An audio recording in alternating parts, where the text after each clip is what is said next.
Mr. President.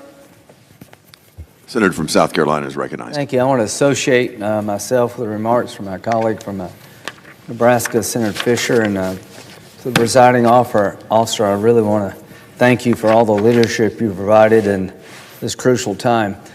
What I'd like to do to start with is read a letter that was sent by Admiral Cooper to all those participating in Epic Fury. And as a commander, he wanted to let everybody know in these operations sort of what's at stake. And if I can, I'll read it. To America's extraordinary sons and daughters deployed around the Mideast. By order of the President of the United States, we're embarking on a mission of profound consequence. The time for preparation is over. The time for action has arrived. As we move from deterrence into active combat, I write to tell you that I'm honored, and I am here to serve you all. The most exceptional soldiers, sailors, Marines, airmen, guardians, and Coast Guardmen on earth. Some of you are stationed in the Mideast. Many of you have been deployed overseas on short notice. Others have been extended on deployment for this crucial mission. You represent the strongest, most lethal warfighting force the world has ever known. You will selflessly serve our country and make us very proud. Since 1979, the Iranian regime has killed and wounded thousands of Americans and continue to threaten America and our friends. Today, by your courage and grit, you will change the course of history. My guidance for you is simple. Be relentlessly lethal. In the heat of conflict, remember who you are. Let your conduct be professional as your aim is precise. Take care of your teammates, the men and women on your flanks, in front of you, and those at your side. Your guardian angels, be there. Steady your resolve. Combat is inherently chaotic. The hours, days, and perhaps weeks ahead will challenge you. There will be noise and confusion. Fall back on your training. It is the best in the world. You're the shield of the free world, and today you're our sharpest sword. As the eye of the world fixes upon you, stay safe and Godspeed. Mr. President, I'd like to introduce this into the record. Objection. That letter was sent to everybody involved in Epic Fury. 6 people received this letter that have been killed in action. This letter is a statement by the commander that what you're doing is righteous, what you're doing is long overdue, what you're doing will make your country safer, and the eyes of the world are upon you. I would like to say this. I've never been more proud of our men and women in the military than I am now. And that's true every day, but particularly now. They have been tested by the sting of battle. 6 have fallen, and God bless them. The best thing you can do for a military unit when they suffer losses is to make sure the struggle continues and the sacrifice is not in vain. That's what they want. They accept the risk of injury and death. They cannot accept and should not have to accept anything less than victory. So, a couple of days into this conflict, 3 or 4, we've lost 6 and more may follow. To the families of the fallen, your loved ones died nobly in the service of their country. The enemy that we're facing, Iran, is the largest state sponsor of terrorism on the planet. They have been killing Americans by the thousands since 1979. In 1983, 220 Marines, I think 18 sailors, 3 members of the Army, were killed in Lebanon by Hezbollah, a proxy of the Iranian regime, in a bombing against the Marine barracks. We withdrew. We never held those responsible accountable. I love Ronald Reagan. He was a great president, but that was his biggest mistake. So we're here to settle the account with the Iranian regime after months of trying to negotiate an outcome to avoid conflict that would prevent Iran forever having a nuclear weapon, would lessen their ability to produce missiles that could hit our homeland and terrorize the region, to stop their funding of terrorist organizations like Hezbollah, Hamas, and the Houthis. It was clear during those negotiations that Iran is wedded to its agenda. The Ayatollah is a religious Nazi. He's no more likely to give up his agenda than Hitler was. What does he want? Listen to what he says, not what I am saying. He says death to America, and he means it. Well, he can't say it anymore because he's dead. But there are others in Iran who keep saying it. He wants to purify Islam, the regime does. There are radical religious fanatics that believe there's only one way to worship God, and that's through the Shia way. That Sunnis in Saudi Arabia are the worst offenders in their eyes. So they have a goal to purify the faith of Islam, to create an international caliphate built around an extreme ideology. That extreme ideology will allow a 16-year-old girl to be taken off a bus, beaten to death because she didn't wear a headscarf right. That happened. There are cameras all over Iran, particularly Tehran, making sure that as the car goes by, that the woman is covered. These people are fanatics. They throw gay people off buildings. They will not tolerate any other form of religion. They killed 32,000 people in the last couple of months who've had it with the Ayatollah. People are tired of living the way they have to live, Mr. President. They're tired of having daughters killed for just not wearing the headscarf right. They're tired of an economy that's broken and a regime that just wants to destroy the region and is built around a cult of death. People ask me what happens next. There's zero chance that the Ayatollah and his henchmen would ever be our friends. There's zero chance they would give up their religious fanatical ways. We tried for months to no avail. Those that follow, I think it will be better for us. Why not say that? If you look at the protesters and consider them no different than the Ayatollah, then that's an affront to them. They're out in the streets risking their life, not to have more oppression, but have less. Do you really think these people who've taken to the streets want to continue this regime as we know it? Isn't that an offense to them? But when the regime falls, and it's not if, it's when, the people of Iran will have a new chance, I hope, to start anew. I don't know what will happen, but I know it will be their decision. It's not our decision. America's not going to go in and run Iran. We're going to try to take down a terrorist regime that is bent on our destruction. They've been building missiles 100 a month. The goal is to hit us. They've been supporting Hamas, Hezbollah, and the Houthis since 1979 to kill Americans. The IEDs used in Iraq and Afghanistan coming out of Iran aimed to kill thousands of American servicemen. And they were made by the Iranians, the Iranian Revolutionary Guard and Quds Force. This regime is a cult of death. October the 7th was designed to stop Israel and Saudi Arabia making peace, the biggest change in 1,000 years. I worked with President Biden and his team to build on the Abraham Accords, to have Saudi Arabia recognize Israel, which would end the Arab-Israeli conflict. We were close, but October the 7th attack that killed 1,200 innocent Israelis, slaughtered people, raped women, cut children's heads off in front of the parents, was designed to stop that process.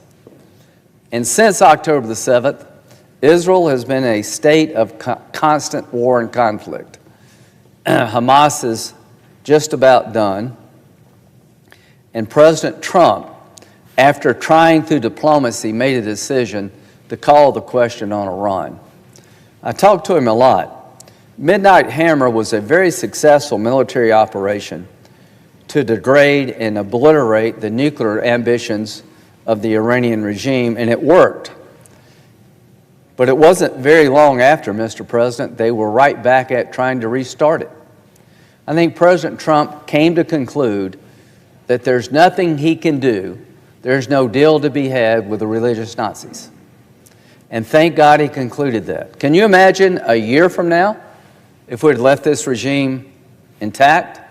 100 missiles a month, more capability. The money from the JCPOA agreement with Obama and Biden was used to fuel their war machine, not roads, bridges, and hospitals. These people the regime could care less about the people. They have a religious agenda to dominate the world. Hitler wanted a master race, Mr. President, believing the Aryan race was superior to everybody else, and he literally wrote a book about killing all the Jews. Nobody believed him. They should have. This regime, since 1979, has openly embraced a cult of death, and they've acted on that cult of death. President Trump, after a sincere effort to bring this conflict to a peaceful conclusion, concluded that to continue to allow this regime to move forward would put America at unacceptable risk, and he was right. So here's where we find ourselves. Operation Epic Fury is off to a great start. The Ayatollah and his inner circle are dead. They're dead because they chose not to negotiate.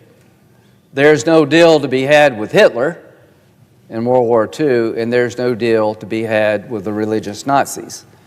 Everybody in Iran is not a religious Nazi, quite the opposite. Most people in Iran are dying for a better life, and some have literally died to have a better life. So this operation is ahead of schedule. Its goal is to make sure this regime, now and in the future, cannot produce missiles to hit America, continue to hold the region hostage, that this regime will no longer be the largest state sponsor of terrorism, being able to keep Hamas, Hezbollah, and the Houthis up and running. So that's the goal, is to take their capability off the table. And the ultimate capability they want is a nuclear weapon. And my goal is to have people in charge of Iran who don't want a nuclear weapon to blow the world up, who don't want a bunch of missiles to terrorize America, who want to live in peace. When this regime collapses, the Prime Minister of Israel said a gateway to peace will be open. I talked with him this morning. So the big payoff for taking this regime down now before they get more lethal, and about imminent threats. Do you really want an imminent threat before we act? If somebody's threatening your family to kill your family, to burn your house down, do you want to wait till they get to the gas station and the gun store? Since 1979, they've told us who they are and what they believe, and it's now time to deal with who they are, what they believe, and what they've done.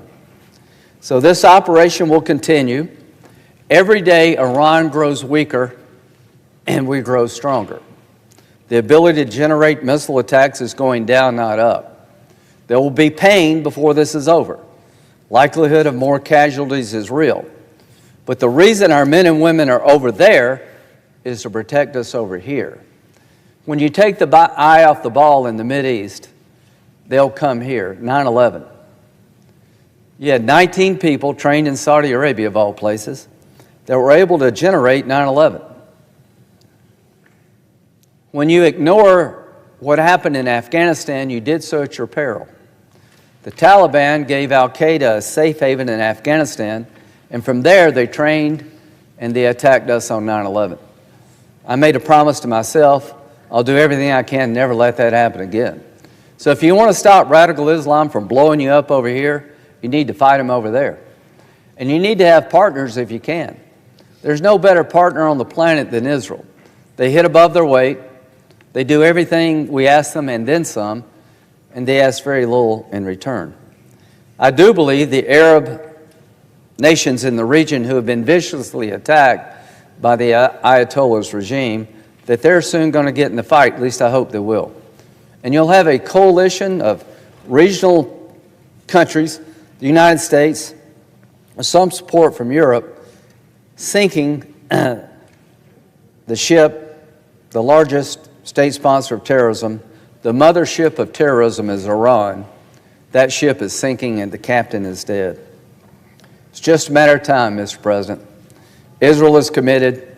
President Trump is committed. This is a righteous cause that makes us safer here at home. And the big benefit from bringing this regime down, ending this reign of terror, is that we can get back to the peace table, that we can renew our effort to try to bring peace to the region in a historic fashion.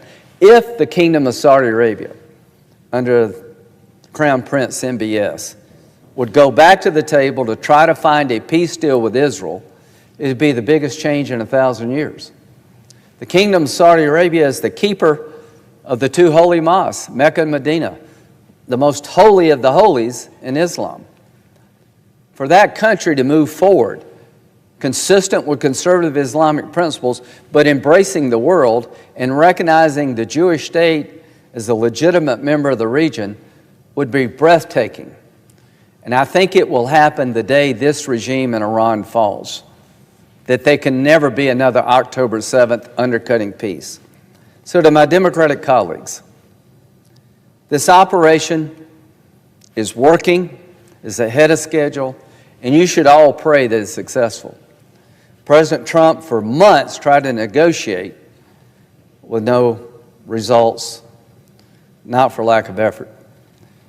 I've known this for a long time, Mr. President. The Ayatollah is not a man you can deal with. The Ayatollah is a man you need to make sure can't kill you and your family. He is Hitler on the religious side. What he wants for the world is a master religion. Well, his dreams are going to be denied, and the Iranian people are going to have a chance to start over. And if they want to start over being a friend to America, we'll be their friend. If they want to continue to threaten us, we'll continue to push back. So why I'm here on the floor? There's an effort by my good friend from Virginia, Senator Kaine, to terminate the operation. The War Powers Act was passed years ago by the Congress, saying that after 60 days, any military operation not approved by the Congress must come to an end. That's just blatantly unconstitutional. That creates 535 commander-in-chiefs. The Constitution designates the president as the commander-in-chief, not for 60 days, but forever how long it takes to be commander-in-chief. The Congress can stop military action by cutting off funding. If you don't like the war in Iran, say, well, not pay for it. We have the constitutional power of the purse. We can't become the commander-in-chief after 60 days. You'll ruin the country. Can you imagine Congress being the commander-in-chief? Mr. President, can you imagine the debate we would have of what ships to send and what troops to send? It'd be a nightmare. And the Founding Fathers understood that. They designated a single entity in the Constitution, the President, as Commander-in-Chief. They gave power to Congress to declare war. Now, does it mean that you can't have military conflict unless Congress declares war? No. We've declared war 5 times in the history of the country. World War II, World War I, the Spanish-American War, the Mexican-American War, the War of 1812. 5 conflicts where Congress said we're in a state of war. We've had over 130 conflicts since the War Powers Act where Congress never authorized anything. The norm in this country is not to declare war by Congress, but for the military to be used by the commander-in-chief. Sometimes authorization from the Congress is requested, sometimes it's not. More than not, it's not requested. The President, as Commander-in-Chief, has the ability to use our armed forces to protect our nation. And Congress, if we disagree with that choice, has the ability to terminate the action by taking the money away. And that's the check and balance that was created a long time ago. The Founding Fathers never envisioned that after a passage of 60 days, the president would be replaced by 535 people. So the War Powers Act, back during the Vietnam era, was an unconstitutional, in my view, infringement on Article II power. I said that for Obama, I said that for Biden. When President Biden thought about going into Syria after the chemical weapons attack, I, along with Senator McCain, said, do it. You don't need congressional authorization. You have all the power you need. Clinton went into Haiti. I mean, there's just a lot of examples of Democrat and Republicans using military force. President Bush 41 went into Panama to take down a drug kingpin. The norm is not declaration of war. The norm is for the president, the commander-in-chief, to use military force as they believe appropriate, and the role of the Congress is to check and balance that decision by cutting off funding if he chooses to. We're going to have a vote at 4 o'clock. The reason I want my colleagues to reject the War Powers Act is that you'll set in motion a system where 535 people, after 60 days, become the commander-in-chief, grinding this nation's ability to defend itself to a halt. If you want to stop this war, say we will not pay for it. I would not agree with you, but at least it would be constitutional. So I'll end where I began. The letter written by Admiral Cooper to those serving in harm's way reminded them of the history the Iranian regime has toward us, the American people, our men and women in uniform. And since 1979, they have been killing Americans. They have been killing their own people. They have been slaughtering people in the name of religion. It is time for that to end. It is time for this regime to fall. It is time to open the gateway to peace. To my Democratic colleagues, what you're proposing would create chaos for every commander-in-chief that follows. You had a chance to deal with Iran. You gave them money. You were fooled by who these people are. President Obama gave them billions of dollars, believing that they were normal people. To my Democratic colleagues, the Ayatollah was never a normal person. Those who are around him are not normal. These people are nuts. These people are religious fanatics. If you don't get that, you're going to continue the cult of death. To those in World War II who thought Hitler was normal, boy, were you wrong. How many chances did you have to stop Hitler and you just blew it because you thought he really didn't mean to kill all the Jews, that he could be reasoned with? About 100 million people later, you got it wrong. We're not going to do that again. To my Democratic colleagues, you've misjudged Iran from day one. And in your world, you give them money hoping they'll do better. In my world, we're going to bring them down. We're going to destroy this regime to protect America, to free the Iranian people, and open the gateway to peace. And those who argue we shouldn't do this, what solutions have you offered? What have you done to bring it down, this regime, to stop it? You've done nothing but fuel it, to give it money, thinking they would use it wisely. Boy, were you wrong, were you foolish, to give this group a bunch of money, thinking they wouldn't use it to build a war machine. This foolish behavior is over.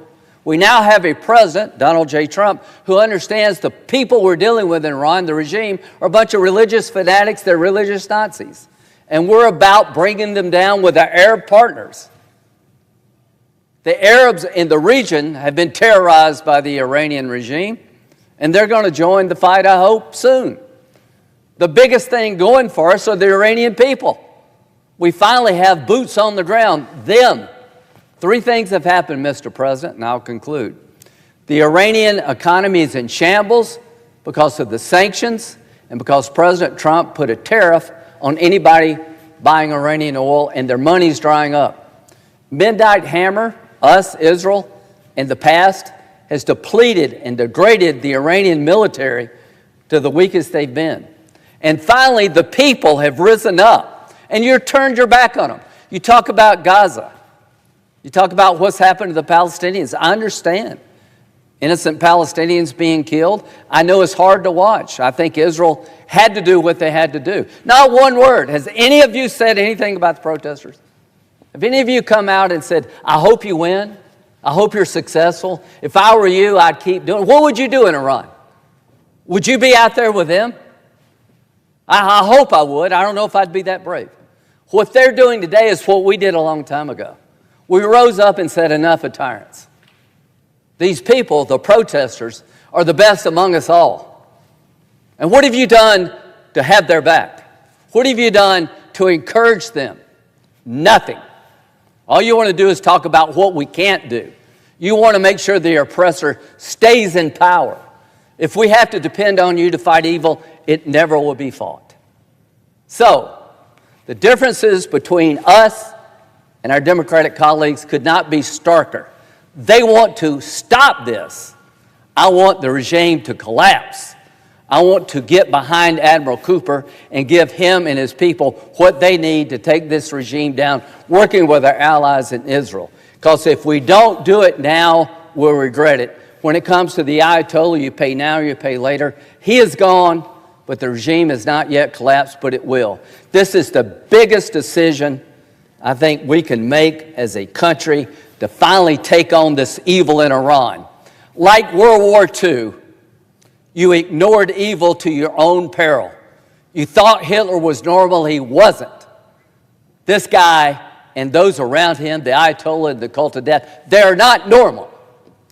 They will only be stopped when better people are risking everything to stop them. And that's how it always works. Bad people are taken down because good people finally have had enough. So let it be said, when they write the history of these times, I am with the protesters. You're righteous in your demands. America's here to help you. Help is not on the way anymore, Mr. President. It has arrived. Vote no to this war powers resolution. It is an affront to our constitutional democracy, and to my Democratic friends, you should be ashamed of yourself not embracing the righteous nature of the Iranian people's demand. I yield.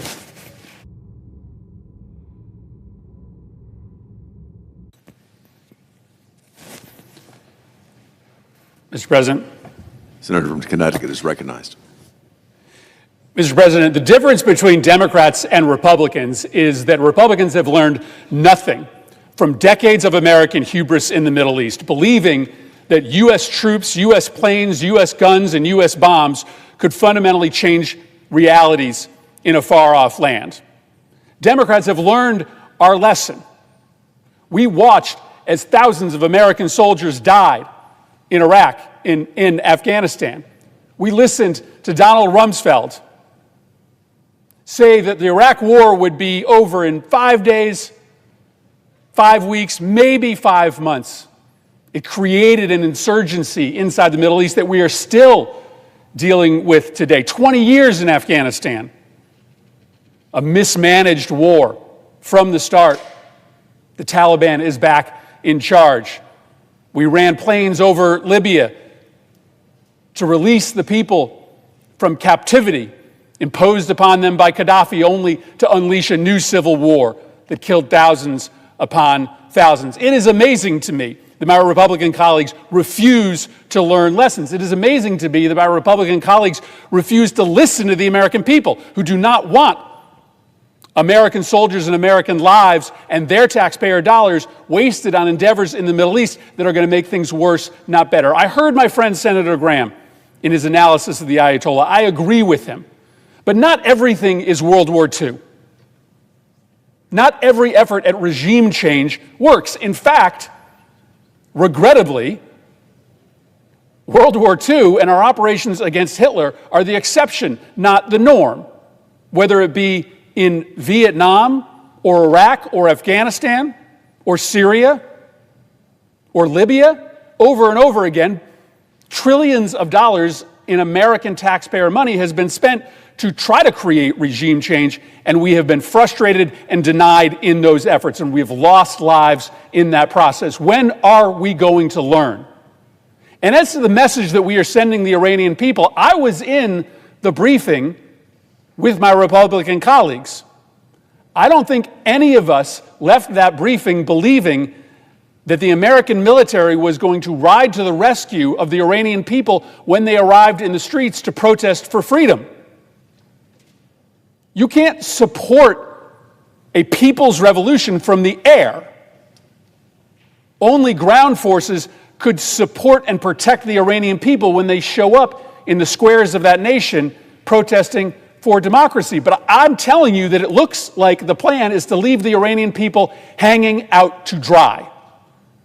Because if all we are doing is dropping bombs on targeted sites inside Iran, if we are not actually involved in regime change, and by the way, we have been told over and over again by this administration that we are not going to quibble over who runs Iran next, even if it ends up being a hardline government, then we are goading the Iranian people out onto the streets with the implicit promise that we will be there with them, but the decision made behind closed doors that we will not. 6 Americans have already died for an illegal war that no one in this country wants. 900 to 1,000 people in the region have died. U.S. embassies all over the region are under attack. Thousands of Shia Muslims in Pakistan right now are protesting, a Shia insurgency targeting the United States in the works. Iranian missile and drone attacks have hit targets as far away as Cyprus. Oil prices up by 9%. Gasoline prices, their largest one-day increase in 20 years. Natural gas prices up 45%. The region is in chaos. American consumers are paying the price. And for what? We still don't even know the reason for this war. Half the administration is out there saying, well, Israel pulled us in. I hear my friend Senator Graham saying that this was a war of choice, but half the administration is saying it wasn't, saying that Iran was going to attack, and the only reason that we got involved was because Israel was going to attack, and the only reason we got involved was because we feared the blowback from Iran. We were dragged into the war by Bibi Netanyahu. Others, like Senator Graham, and sometimes President Trump, say, no, America decided on our own to enter this war, but then for what? Are we engaged in regime change or not? If you aren't engaged in regime change, why did you take out the Ayatollah and all of those who are surrounding him? That clearly is a signal you want regime change. Are we going after their nuclear program or not? We all know that air power alone cannot eliminate their nuclear capacity. And if the goal is not regime change, and we accept that new hardline leadership is going to take over in Iran, then that is a recipe for perpetual war. Because the only way that you will be able to destroy their capacity to make missiles and drones is to be permanently running jets overhead and constantly bombing the new sites that the hardline regime sets up. That's endless war. That's trillions of dollars. And for what? If at the end of this engagement, there is harder line leadership in charge of Iran than at the beginning, then why do we do it? If at the end of this process, because we won't go in with ground forces, the nuclear program still exists, why did we do it? If we're going to hang the Iranian people out to dry and we aren't going to get their back when they stand up against the regime, why did we do it? The first several days of this conflict have been criminally incompetent, shifting rationales for the war, no plan to get American assets protected, to get Americans out of the region, shifting explanations for what the purpose of the war is, and very mixed messages to the Iranian people. History tells us that an air campaign alone will never be successful in toppling a despotic regime. In fact, let me caveat that, without the serious threat of a ground invasion. History, in fact, tells us that what is most likely to happen is that it hardens the resolve of the existing regime, that it ends up in even worse, more provocative, more dangerous leadership taking hold. President Trump seemed to think out loud in comments he made yesterday. He was asked what the worst case scenario was, and it's as if it had just occurred to him for the first time. He said, yeah, I guess the worst case scenario would be that, we do all this bombing, we spend $1 trillion, a whole bunch of lives get lost, and it ends up with the Iranians choosing even harder line leadership that are more provocative and dangerous and deadly in the region. That's not the worst case scenario, that's the most likely scenario. And the idea that it's just occurring to him that this thing may go off the rails, as almost every other engagement in the region has over the last several decades, should be stunning to all of you. The alternative then is a ground invasion, which no one in this country wants. No one in this country wants. That would kill tens of thousands of Americans. Yeah, it might end up with you being able to prop up a democratic regime. You might actually be able to get the nuclear program with a ground invasion, but that's tens of thousands of Americans dead in the process. Air campaign, proven to be ineffective to carry out the goals that have been articulated by the administration. Ground invasion, deadly, impossible to rally the American people around. This is a no-win strategy. It's a no-win strategy. And the cost to the American people is substantial. Higher prices, Americans dead, and frankly, just a president distracted. A president who seems to care more about running Venezuela and dropping bombs on Iran than he does care about the American people. So I know many of my Republican colleagues, including the last speaker, have been historically incredibly optimistic about the difference that the American military can make in the Middle East, with zero evidence of that to be the case. President Trump was elected in part because he promised he wasn't going to get the United States involved in another Middle Eastern war. People took him seriously. And now he's gotten us involved in the most significant new conflict in the region in decades. Let me say one final thing. I'm supportive of Senator Kane's resolution, but it is not an authorization of military force. Our most sacred obligation as a Congress is to authorize war. And a president is prohibited by the Constitution and by the statutes of the United States from entering war without that authorization. I am glad we are having this debate, but it is not a substitute for an authorization of military force. Even if it fails, that does not give the president legal permission to carry out this endeavor. Senator Graham held up a poster in which he showed that there were 130 different occasions in which various presidents of the United States have engaged in military actions overseas without the consent of Congress. That is true, but that doesn't mean that it's legal or constitutional. If your neighbor breaks into your house 130 times in a row, that doesn't mean that it's suddenly permissible by law. In fact, the outrage gets more acute and more serious as the brazen lawlessness and unconstitutional actions of an administration get more regular. We need to authorize this war. I frankly believe that we shouldn't proceed with other business until we get a commitment to have a debate on an authorization of military force. I don't think it would pass. I think it's easier for some of our colleagues to come up with some procedural justification to vote against a war powers resolution than it is to put their name on a proactive declaration of war. So I want that debate. I think the Senate has to demand that debate. I think our legacy will be soured as a body if we let this, the most significant military action in the Middle East since the Iraq War, persist without using whatever leverage we have to have a debate on this floor. It is really hard to, I'll wrap up. I know I have colleagues on the floor who want to speak. It's really hard to encapsulate in one speech how dangerous, how inane, how illegal, how ill-planned this war with Iran is, especially just after the first few days. We are likely going to end up with a worse Iranian regime at the end. We're telling the Iranian people to rise up on the streets, but we have no plan to support them if they do. We cannot win an air campaign alone, take out their nuclear program. It's buried underground.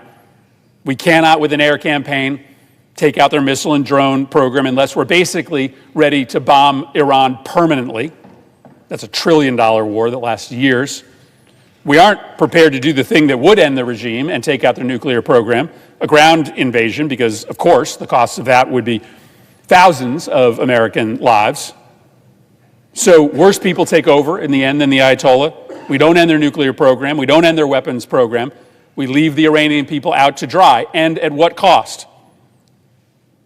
Oil and gas prices are spiking. Grocery and household item won't be far behind. A half a dozen families are about to bury their dead children, and the military tells us that there's going to be a lot more casualties to come.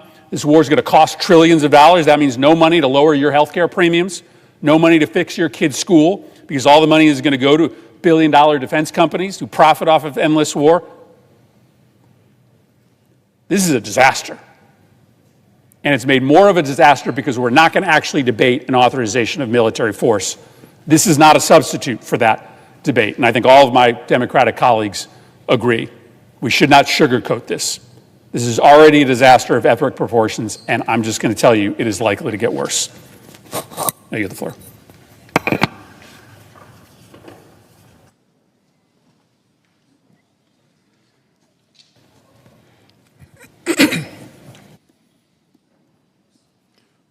Mr. President. Senator from Georgia is recognized. Mr. President, I have listened very carefully to the President of the United States, to the Secretary of State, to the Secretary of Defense, or War as he likes to call it. I've listened to other members of the administration over the last several days, both in their public statements and in our private briefing. And what is clear to me is that they don't seem to know why they've dragged the United States into war.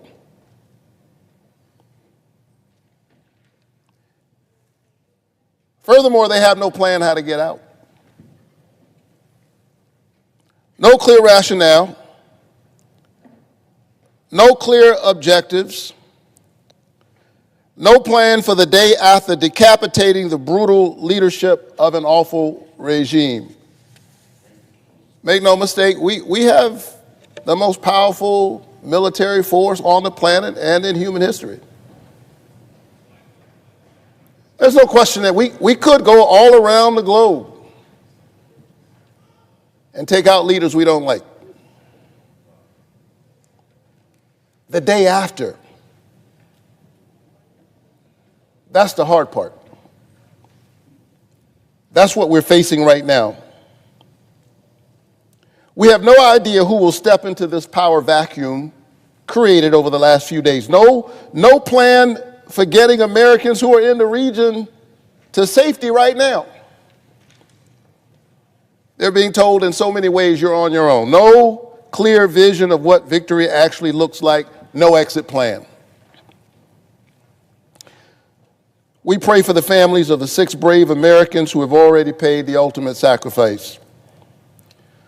Our service members who are indeed the best among us, who go no matter who the president is, they follow orders. They are the embodiment of courage and patriotism. And that's why they deserve better than this.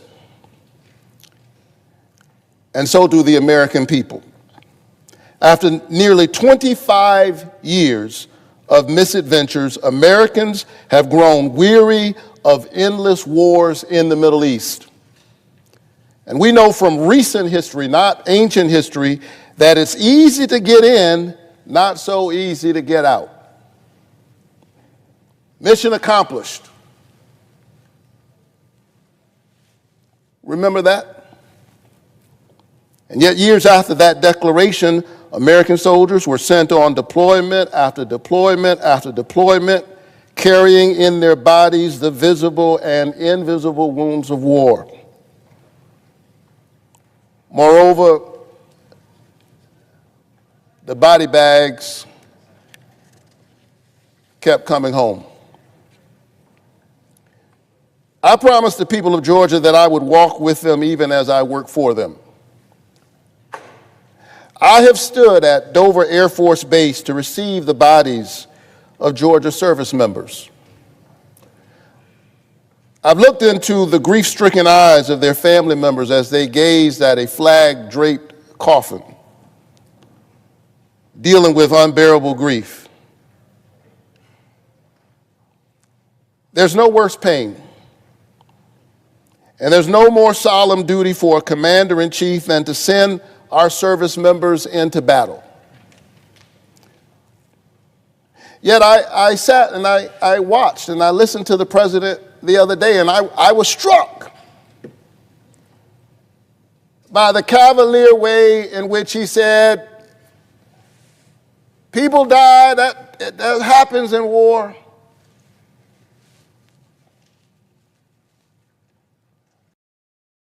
No sense that he feels deep in his soul the awesome responsibility that he carries.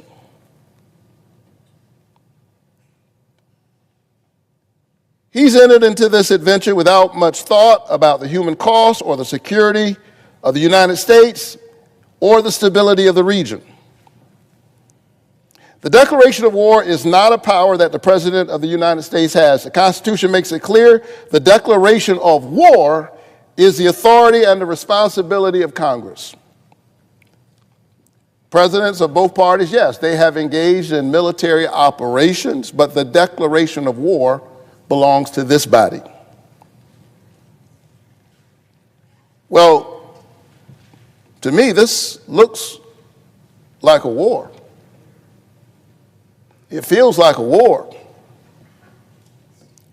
Those 6 families are dealing with the consequences of war, and Donald Trump has said there will be more. Moreover, Donald Trump has said this is war. Well, I take him at his word. He's called it a war, and yet he refuses to come before the Congress as the Constitution demands and make his case for war. And after yesterday's briefing, I think I know why. Aside from his own ego and hubris, his authoritarian tendencies, Donald Trump has refused to come before the Congress and make his case because he has none. It is exceedingly difficult to explain your rationale when it is not clear in your own head, when it changes every day. Is it regime change? Well, they have no idea who will follow. And as my colleague from Connecticut laid out, history suggests that we may well end up with somebody worse. We've seen the perils of regime change. And then we heard another explanation. Is it to disarm Iran of its nuclear capabilities? I thought the president said he had obliterated that a few months ago. Now he says the regime was an imminent nuclear threat. Which is it? The American people deserve to know. And the families of those 6 service members who've already died deserve to know. Is it to destroy their ballistic missile capability? Well, what changed in their capabilities that demanded this action right now as we are 4 days into this conflict and already this war is spreading? The American people deserve better than this. No rationale, no explanation, no strategy, no exit plan. We must stop this madness because the American people have made it clear that they want us focused on their health care, their everyday costs, their children, their families. Are they concerned about their safety? Yes. But while Khomeini was clearly a brutal dictator, and there are many of them around the world, whether we are actually safer today than we were last week, given the increased instability that we are witnessing in the region in real time, is an open question. And still getting this body to have a real debate on something so grave, so deeply consequential, is almost impossible. But we must demand that it happen. Donald Trump has attacked 7 countries in the first year of his presidency, more than any president in the modern era. He is out of control. We must put guardrails on this president. Otherwise, who can and who will? My colleagues, our service members are living up to their oath. Let's live up to ours. Let's put guardrails on this president, stop this madness, and get focused on the American people. Mr. President, I yield the floor. Mr. President. The senator from Washington State is recognized. Thank you, Mr. President. President Trump promised to deliver Americans lower prices and no new wars. When it comes to broken promises, it does not get more blatant than that. First, prices are soaring. Republicans let health care premiums double. They slashed Medicaid and food stamps. And Republicans allowed Trump to hit families with the largest tax increase in American history, his tariffs, that are squeezing family budgets and shutting down businesses. But not content to only break his promise of lower prices, President Trump is also breaking his promise of no new wars. Trump is charging ahead with new conflicts without approval from Congress, without any long-term strategy, and without any concern about who will be paying for the consequences of his action in Venezuela and now in Iran. Trump, who is a billionaire, knows he is not going to pay for the war. He knows his family is not going to be on the front lines. Instead, everyday Americans are going to pay the cost of Trump's war with higher prices and worse inflation, fueled by oil prices that are already rising. American families are going to pay for Trump's war in lost opportunities as billions upon billions of dollars that could have gone to build affordable housing or making childcare accessible or lowering your health care premium are now squandered on more missiles set to be launched by a trigger-happy billionaire with no concept of the repercussions. I mean, seriously, this president is ordering our kids to be shipped off into war from his beach club in Florida. That is obscene. And tragically, American families are already paying the cost of Trump's war as the lives of our brave American service members, our sons and daughters, are lost.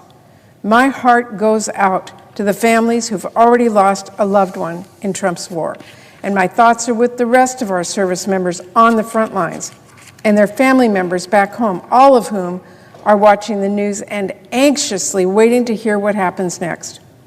You deserve a clear strategy from any president before he puts you in harm's way.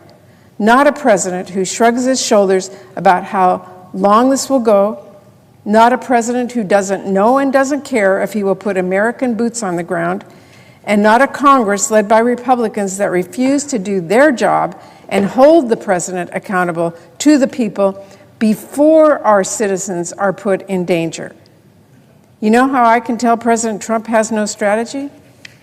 Well, I've been listening to him because I've been scouring every statement from this administration in public remarks and private briefings for any inkling of a cohesive strategy, a real plan, even a spark of critical thinking about what happens next. No one here mourns the Supreme Leader, but no one in this administration has a clear answer about what happens next. I strongly support the millions of Iranians who've been protesting and speaking out for freedom and democracy. But you don't bring democracy to the Middle East with bombs. Haven't we learned that by now? There is no guarantee that what comes next means a safer world for all of us or a democracy for the Iranian people. War should always be a last resort. But of course, the same people who came up with a name like Operation Epic Fury can't seem to think of a plan more nuanced than blow things up, pat themselves on the back, regardless of the fallout.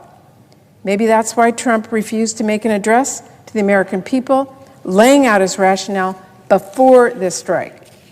Maybe that's why he refused to ask Congress to back his plan before he sent missiles flying, because he didn't have a plan. That honestly becomes more clear every time a member of this administration opens their mouth. After all, Trump and his officials are contradicting themselves one moment to the next, sometimes in the same breath. But the truth is obvious. Trump cannot pretend to have a strategy for this war when he can't even say why he started it. First, he says, we destroyed Iran's nuclear capability. Then he says, just kidding, we have to bomb again. 1 minute, the administration claims Iran planned an imminent attack on Americans. Then they admit that was not true. Trump cannot pretend to have a strategy for this war when he can't even decide on whether this is about regime change or not. His Secretary of Defense said in the same breath, this is not a regime change war, but the regime did change. His Secretary of State says the administration wasn't targeting Iran's supreme leader. But then Trump says, quote, I got him before he got me. And President Trump has also urged the Iranian people to rise up on the one hand, but suggested he's ready to negotiate with the government on the other. And Trump cannot pretend to have a strategy when he doesn't even care about the timeline. In one sentence, he said, the conflict is, and I quote, projected 4 to 5 weeks, but we have capability to go far longer than that. We will do whatever. Excuse me? We'll do whatever? That is not a plan. We'll do whatever is simply not good enough when American lives are at stake. And then in a post yesterday, Trump said, wars can be fought forever. Forever. The American people do not want forever wars, not again. And if you really want to understand just how callous and unserious this president is about the war he is starting, if you really want to understand just how little he has thought about the American service members, embassy personnel, and everyday Americans he is putting in harm's way, Trump ended his train of thought the other day by saying, quote, I don't get bored, there's nothing boring about this, before he actually got bored of talking about the war he started and moved right on to a topic he really does care about, his precious White House ballroom. You want to know where Trump's priorities lie? He has clearly put more thought and care and planning into this new White House ballroom than he has with the war with Iran. He'll talk about it any chance he gets. He has a timeline for the ballroom. He has a budget for that ballroom. He has an actual long-term vision for the ballroom, but not for the war he started from Palm Beach, Florida. Not for a war with American lives on the line. And that's because the problem is worse than Trump lacking any strategy for his war with Iran. President Trump also lacks any sort of concern for the weight of his decisions or any sort of appreciation of the sacrifice he is single-handedly forcing on our military families. Again, that's clear from his own words. What did he say to the tragic news that American service members were killed by Iran's response? Trump said, and I quote, there will likely be more. That's the way it is. That's the way it is? Or asked about boots on the ground, about putting our sons and daughters in the line of fire, he shrugs it off. He says, and I quote, "I don't have the yips with respect to boots on the ground." That might be the most dismissive statement I have ever heard by a president making that about our service members. It is reckless, it is insulting, and it is up to us here in Congress to say enough. But we need Republicans to join us. You know, war is not some game. Our troops are not toy soldiers. Civilian casualties are not nothing. In Iran, hundreds have died, including more than 100 schoolgirls, children. They are blameless. Hospitals have been bombed. Shopping malls and homes have been hit. The chairman of the Joint Chiefs of Staff told the president this war could lead to significant American casualties. Already, as we know, 6 American service members have died. I don't care if the media grades Trump on a curve. It is not acceptable for a president to shrug his shoulders at this kind of death and destruction, and then provide no real reason for launching a brutal war of choice. What a disgrace to the office. What a disgrace to the role of commander-in-chief. The American people deserve so much better. If Trump will not rule out boots on the ground, then this Congress needs to. We have a constitutional responsibility when it comes to war, and I will never let us forget that. As I said in 2002, before voting against the Iraq war due to similar concerns, I understand the consequence of war. I don't shrink from them. My father was among the first to land in Okinawa as a GI. He was a Purple Heart recipient. Growing up, we always knew our country may need to project force to defend our freedoms. And I know we have a high obligation to the men and women of our armed forces who undertake the hard work of securing our freedom. In college, I volunteered during the Vietnam War at the Seattle Veterans Hospital.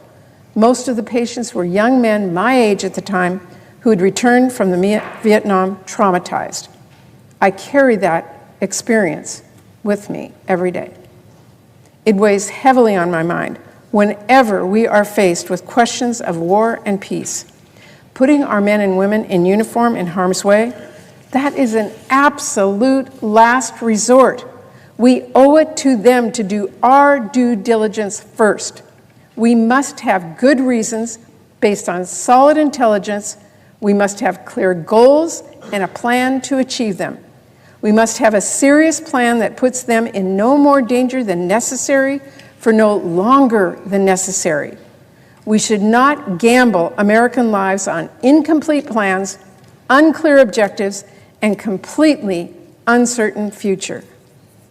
That was on my mind when I voted against the Iraq War in 2002, and it is my North Star today as well. But there is a big difference between what is happening right now and what happened back in 2002 before the Iraq War. Because you see, back in 2002, the administration came to Congress to make its case for war. The president went to the American people to make that case, and his Secretary of State spoke to the UN. I did not agree with his case. I voted against the war. But Congress, we, all of us, had briefings, we had public hearings, and we had serious conversations with the president and his leaders. Back in 2002, Congress debated, we deliberated, we voted. And this is critical. We did it before the Bush administration charged into what was predictably a painful war with no end in sight. But Trump doesn't want any of that. He doesn't want to make his case to America or our allies or Congress. He doesn't think he has to.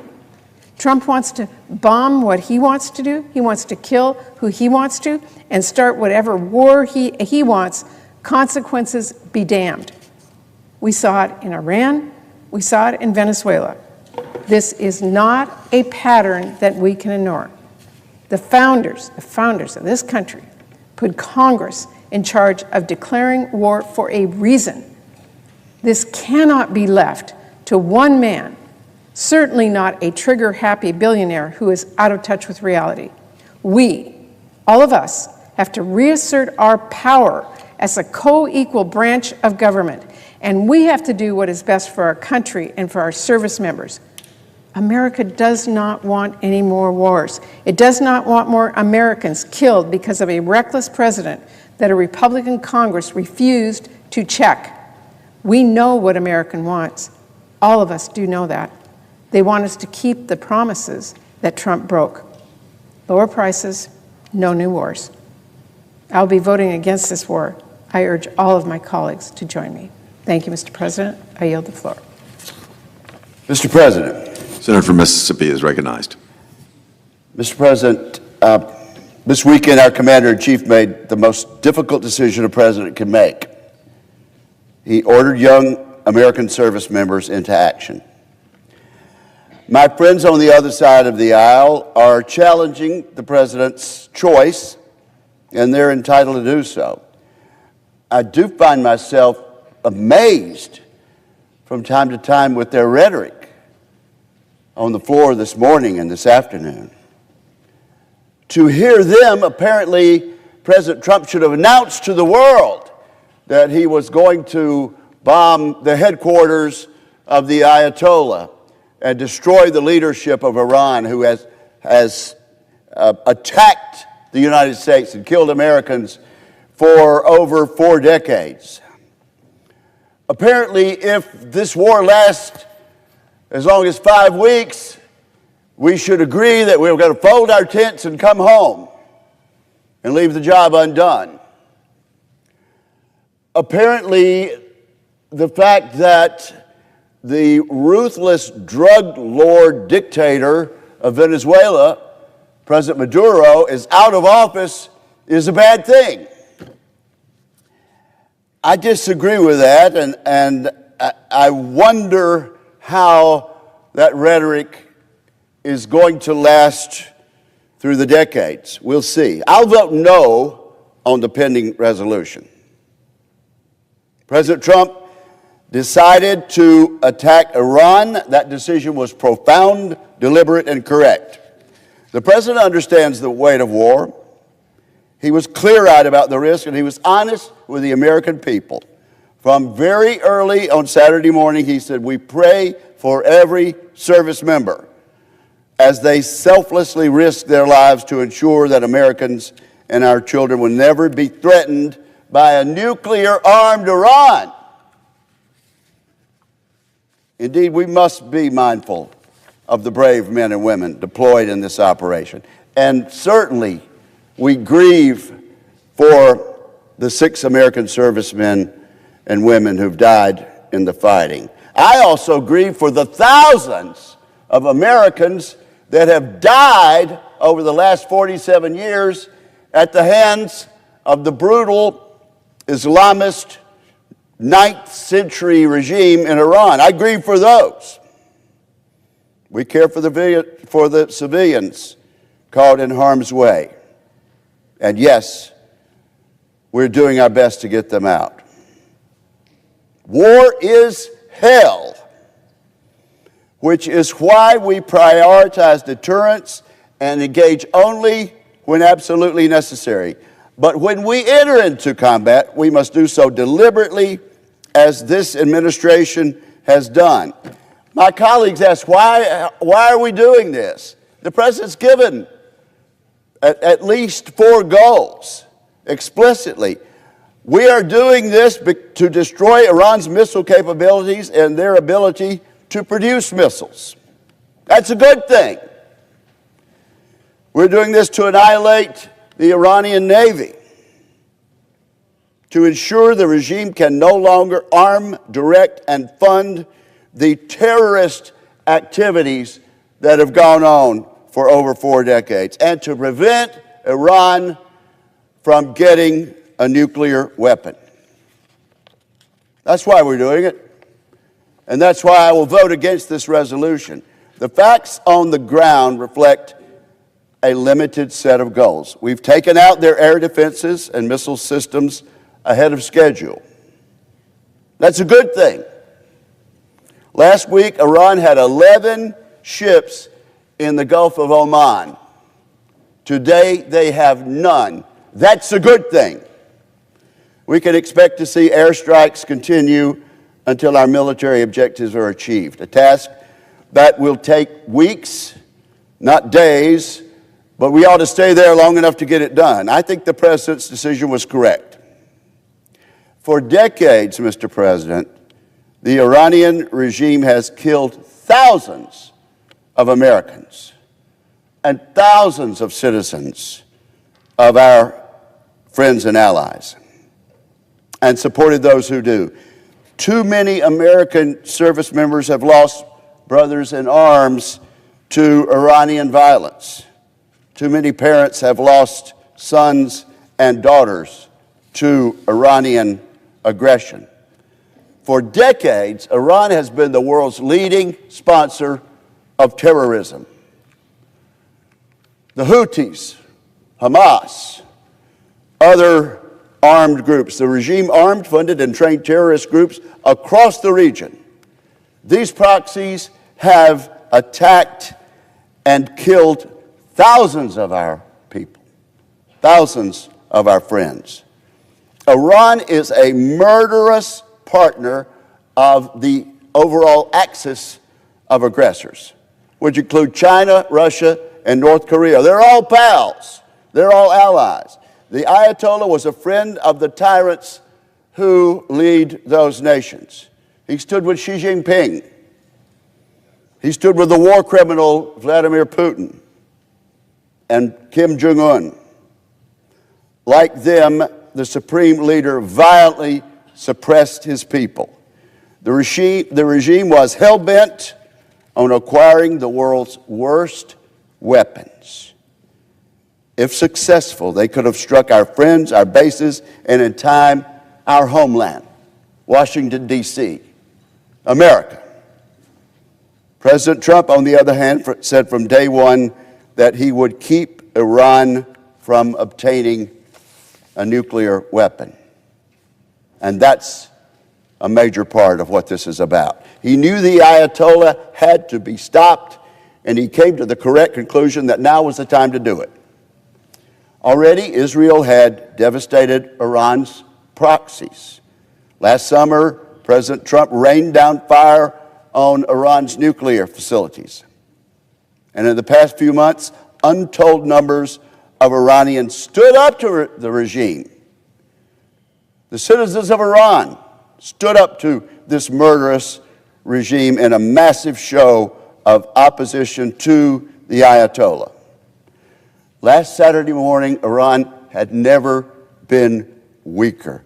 The time had come for the United States and for our ally, Israel, to strike. President Trump, the commander-in-chief, made that most difficult of decisions, and I think it will stand the test of time. This does not have to be a forever war. It's not an aimless exercise in the Middle East. This is a measured campaign to eliminate the Ayatollah's threat. It might take time to finish. We're certainly not going to put a time limit on it, but that does not make it endless. It is instead a weighty, deliberate, and correct decision made to protect the United States of America. And I shall vote no on the resolution. Thank you, Mr. President.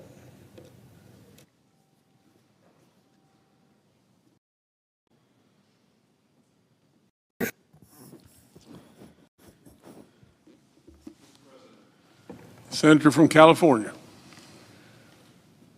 Mr. President, we are at war once again. George W. Bush had his Iraq war, and Donald Trump now has his Iran war.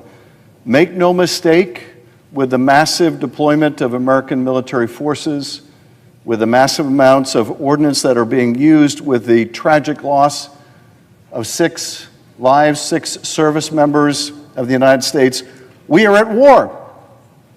We are at war having had no national debate over whether we should enter into war. We are at war having had no authorization by Congress a power explicitly given by our founders to the Congress to declare war. The founders understood that the executive branch acting alone would grow too fond of war. We are seeing that fear materialize before our eyes with a president that now has used military force repeatedly against different countries for different rationales. Why should we care whether there is a vote in Congress on war? Why should we care whether there's a debate in the country over war? We should care because if we vest the sole power to make war in the President of the United States, the sole decision to bring a country into war with the President of the United States, there is no check on the use of that authority. There is no check on the abuse of that authority. There is no meaningful way to constrain a president from getting involved in adventurism around the world that causes our country an enormous price to pay in lives lost, in treasure lost. Now, you might say, well, what about these other uses of military force by others in the past? Well, of course, with the Iraq War, there was a vote on authorization. With the Afghanistan War, there was a vote on authorization. But what about these other uses? Doesn't a president have a right to use force to defend the country from imminent attack? And the answer is yes. If there's an imminent threat of attack, the president has the authority. But if it goes beyond anything imminent, he must come to Congress for an authorization. So what was the imminent threat here? Well, the short answer is there was none.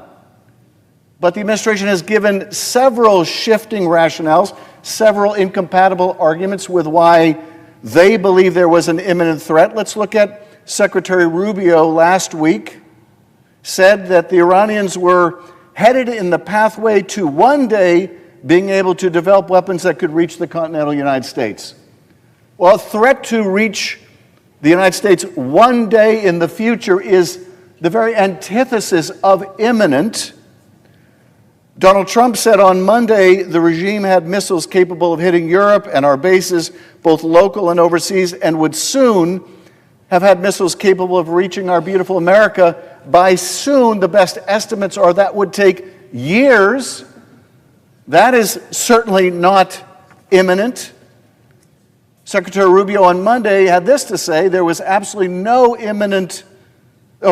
was an imminent threat. We knew that there was going to be an Israeli action, he said. We knew that that would precipitate an attack against American forces, and we knew that if we didn't preemptively go after them before they launched those attacks, we would suffer high casualties. We knew that if Iran was attacked even by someone else, they would immediately come after us, and we were not going to sit there and absorb a blow before we responded.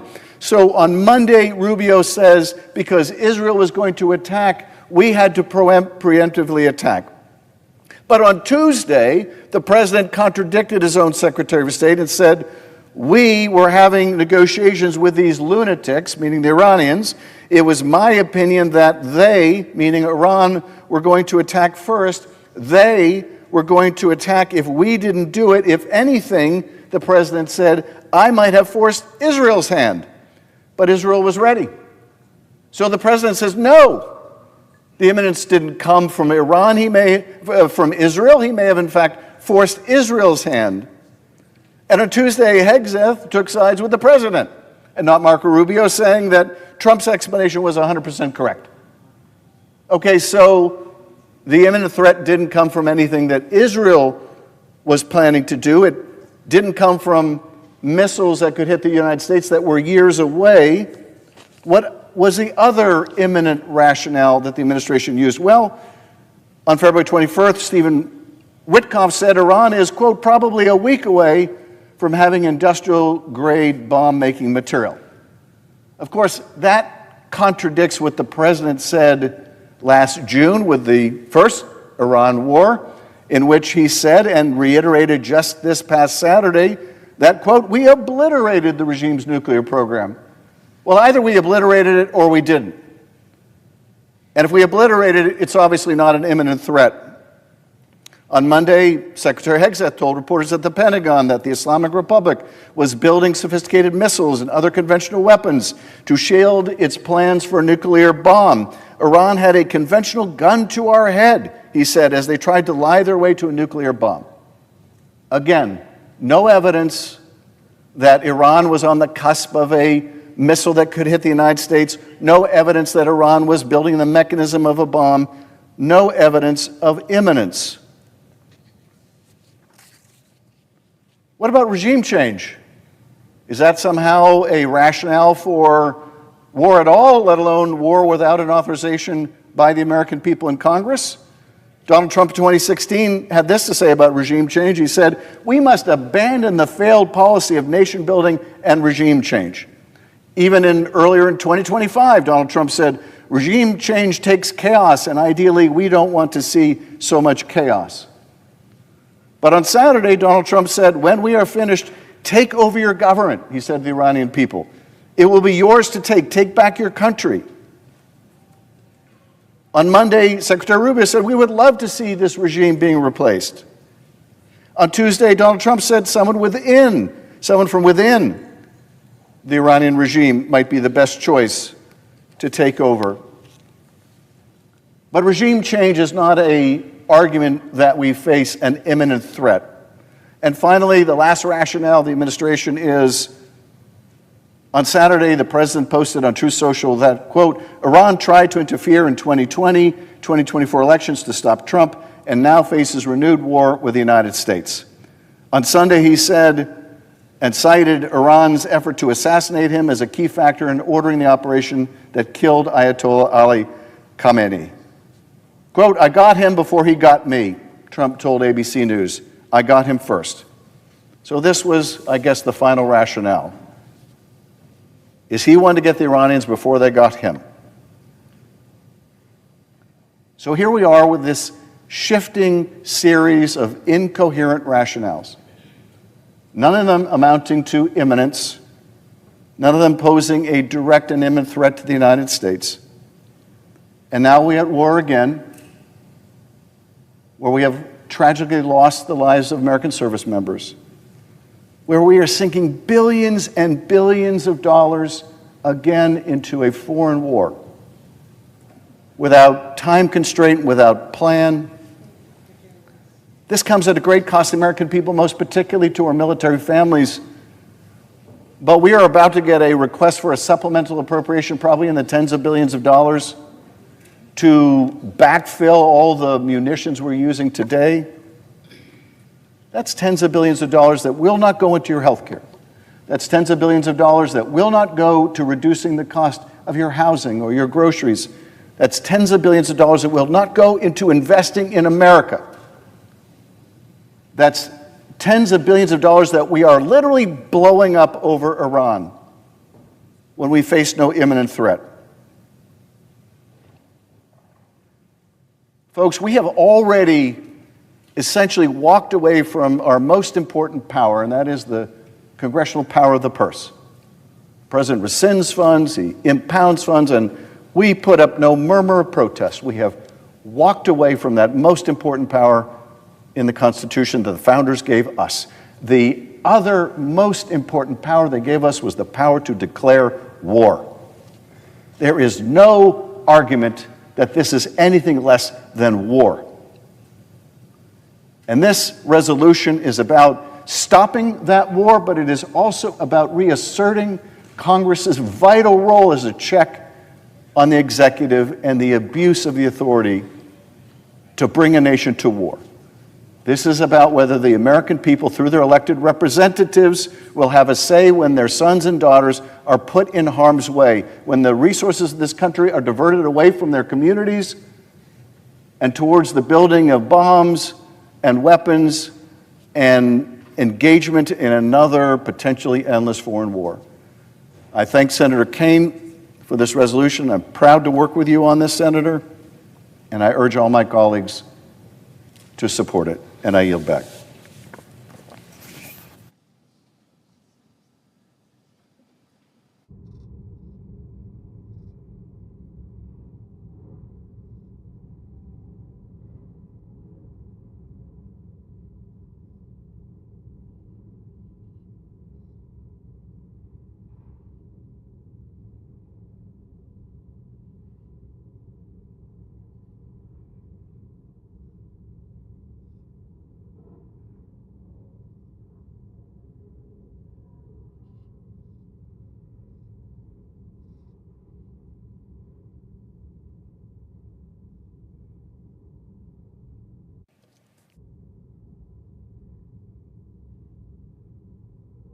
President. The senator from Idaho. Thank you, Mr. President. Mr. President, I rise today to oppose the resolution that my Democrat friends have brought here to the floor. It is very short, only a few pages long, but the operative part of it is only 18 words. It's on page 3, and it says, Congress hereby directs the President to remove the United States Armed Forces from hostilities within or against Iran. Real simple. They're trying to stop, they're telling the President he must stop and remove our troops from the conflict that we're currently involved in. It's important to remember what we're doing here and what the Democrats are trying to do here. I'm going to talk in two different parts. One is the War Powers Act and the Constitution. We've all sat through hundreds of hours of argument on this. I'm not going to spend a lot of time with it. The third part is how we got here, where we are, and where we're going. A little more interesting, I think. In any event, as far as the War Powers Act, it was enacted in 1973 by Congress. It was designed to try to cut into the constitutional powers of the President under Article 2 of the Constitution. Every single president, every one of them since then, Democrat and Republican, has refused to accept as constitutional the War Powers Act. They have always said that it infringes on the President's Article 2 constitutional authorities to defend the President, to defend the American people, and to complete the oath they've taken to defend the country. So, 45 of the last 47 presidents, which is all we've had, have ordered kinetic acts, just like President Trump has done, without going to Congress. This isn't new. This has happened 45 in the last 47 presidencies. The Constitution, Article 2, clearly gives the President not only the right, but indeed the duty, as does his oath, to protect the United States. Having said all this, the claim is that what the President did is illegal.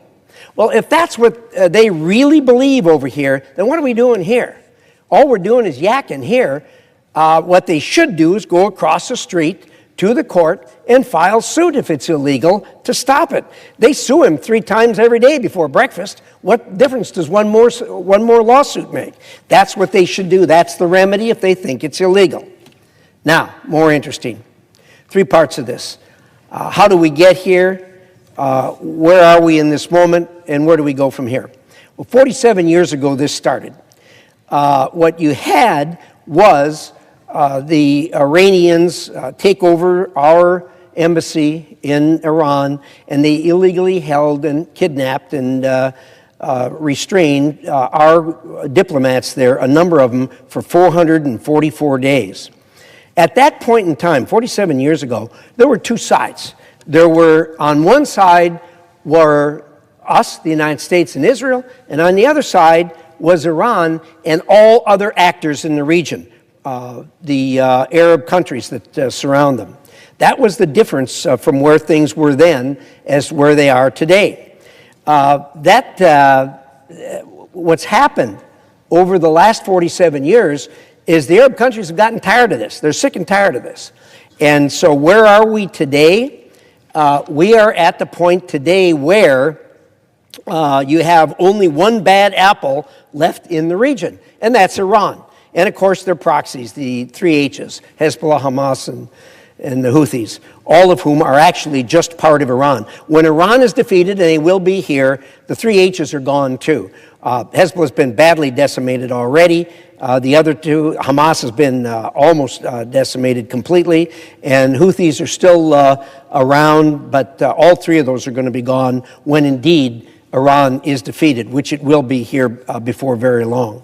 So over this 47 years, what Iran has done, while the Arab countries have moved away, while they have moved to wanting peace and security in the region, they have continued to murder thousands of Americans. They have killed thousands of Americans. I grabbed the list and was going to bring it out here. It would take me about a half an hour to read all of the sins that the Iranians have committed over these 47 years. So we're left in a very, very different place today. The Arab countries want nothing left to do with this, and we're going to deal with a different Middle East than what we have. Today, I am more optimistic than I have ever been about the Middle East. I really believe that when we end this and the Iranian regime is brought down, we are going to have a Middle East that is going to be very peaceful, and it's going to be a different Middle East as we go forward. The people will look back at this and say, when did this happen? I think the turning point was the Abraham Accords, but in addition to that, it has happened in other respects also. You say, well, what evidence do you have of that? You know, during the war, the Hamas war between Israel and Hamas, the Iranians decided one day to launch 300 missiles against Iran, and they did that. None of those landed, none of those did any damage because of the overhead defense they have, but also you had Israeli pilots, U.S. pilots, British pilots, and French pilots flying to protect Israel and take out these missiles. That's not the big news. On that same night, the big news is 2 Arab countries were also flying. Jordan and the Saudis were flying to protect Israel from the onslaught of missiles from Iran. That is clear evidence that the Middle East has changed. It is a different place today, and it's continuing to be a better place. Since this most recent war broke out, the Arab countries have decided to side with us and side against Iran. They're all by themselves. Iran's decimated. That's where we are at this moment. Their navy's at the bottom of the sea. Their air force is non-existent. Yesterday, a YAK-130 took off in Iran. It lasted just moments in the air before it was taken out by one of our F-35s. They're done. They're through. Their missiles and their drone stockpiles are dwindling and dwindling badly. The strikes are becoming less and less that they're able to put out there. And this is going to end, and it's going to end rapidly. This is not a forever war. Indeed, not even close to it. This is going to end very quickly. The commander-in-chief ordered this attack because of the increase in the manufacturing of long and medium-range missiles, and after trying to restart the nuclear program that was decimated in the 12-day war. And all this time they had us sitting at the table, dragging out and yakking away at negotiations that were going absolutely nowhere. For that reason, he did what he did, and that is ordered our brave young men and women to do what they're doing today. The message to the regime I would have today for them is no one's coming to help. I said that before in the 12-year war. I was right. Today, the same is true. China's not coming. Russia's not coming. North Korea's not coming. Cuba's not coming. Venezuela's not coming. They are not coming to help you, Iran. No one is coming. But there is one entity left that is trying to help you, Iran regime. Only one on this planet. And that's my friends over here.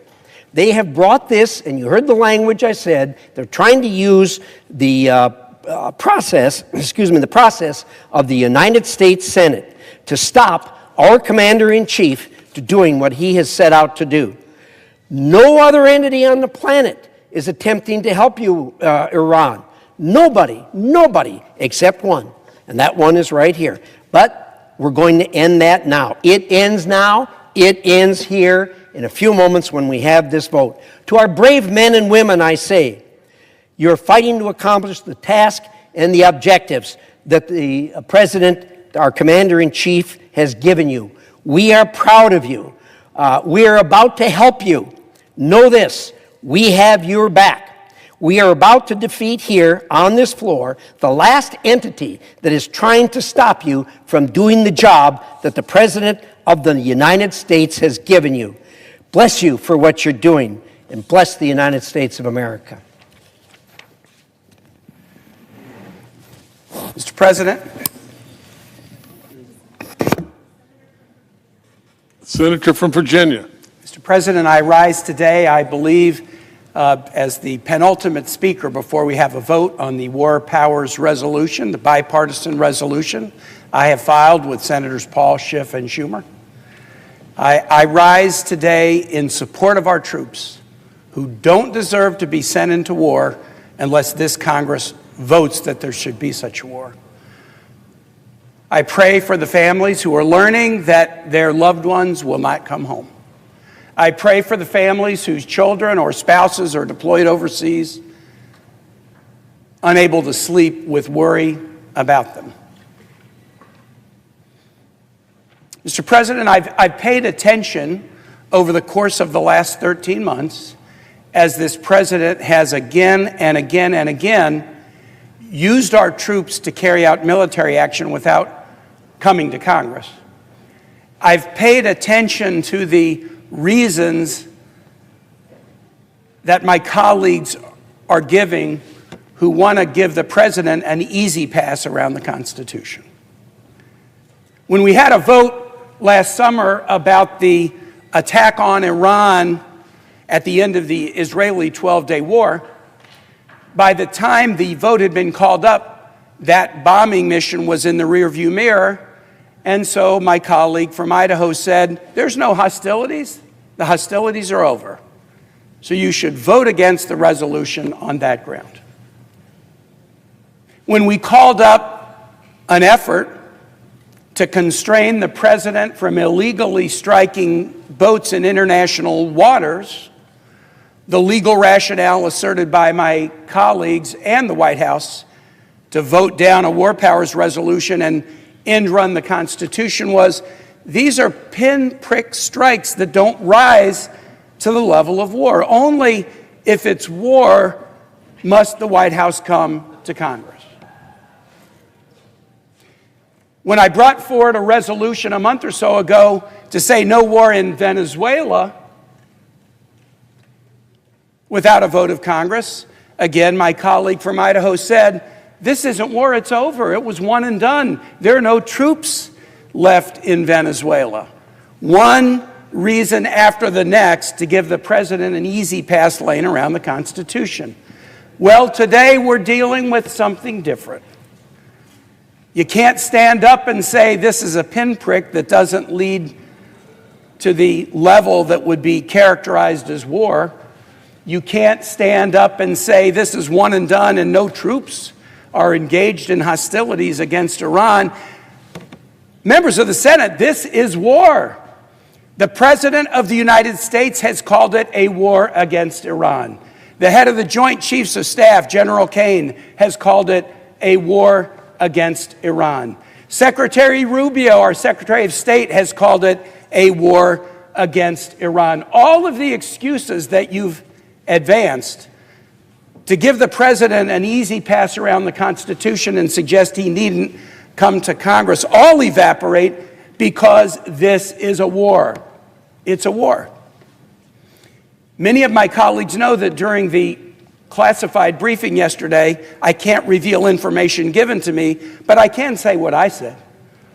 And I challenged the body, including the administration witnesses, your escalating pattern of military action without seeking our approval convinces me that you believe you never need to come to Congress to wage war against anyone anywhere.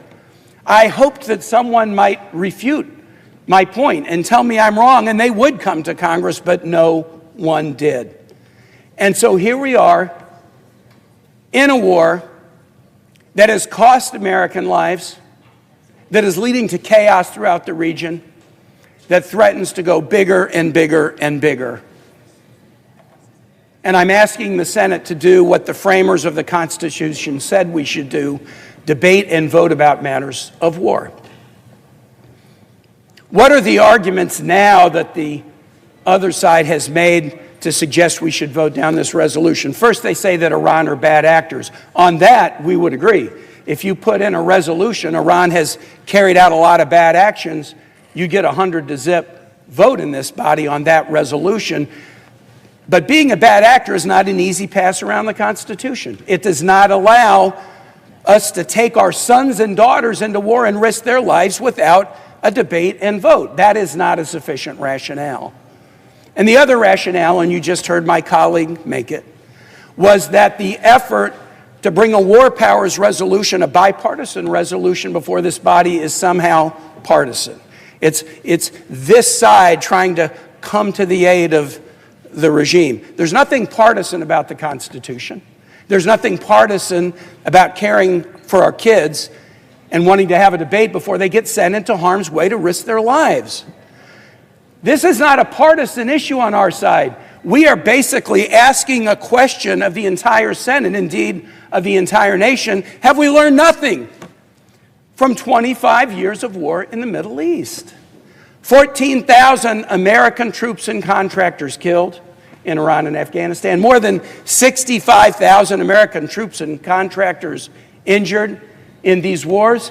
These nearly 80,000 people were from every walk of life, every state and territory, every race, every age, every rank, every religion, every gender. They only had two things in common. A, they had a patriotic desire to serve their country, and B, their futures were dramatically affected, in some instances eliminated, because of 25 years of war in the Middle East. Someone suggested yesterday that this resolution was our effort to gum up the work of the... What is the work of the Senate?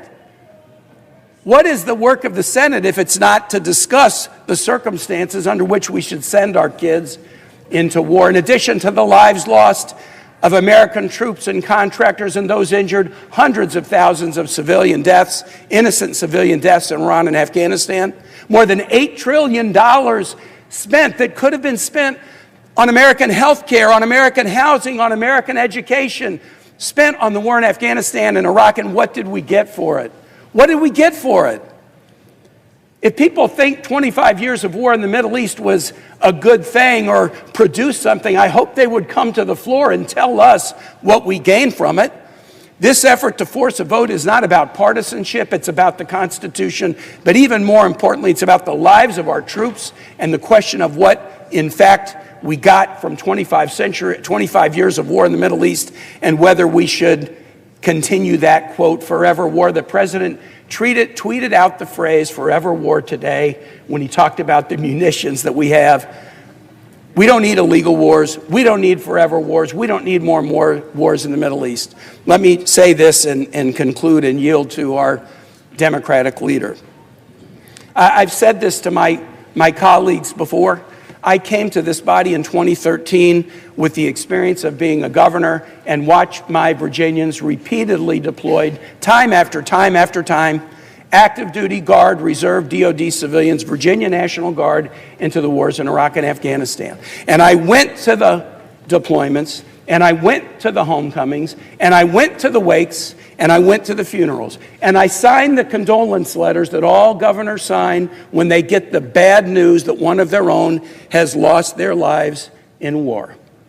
And when I came to this body in 2013, I said that I would do anything I could in my power to stop any president, Democrat or Republican, from waging war without coming to Congress. And I would especially do anything I could to stop an unwise, unnecessary war that puts our troops' lives at risk for no legitimate reason.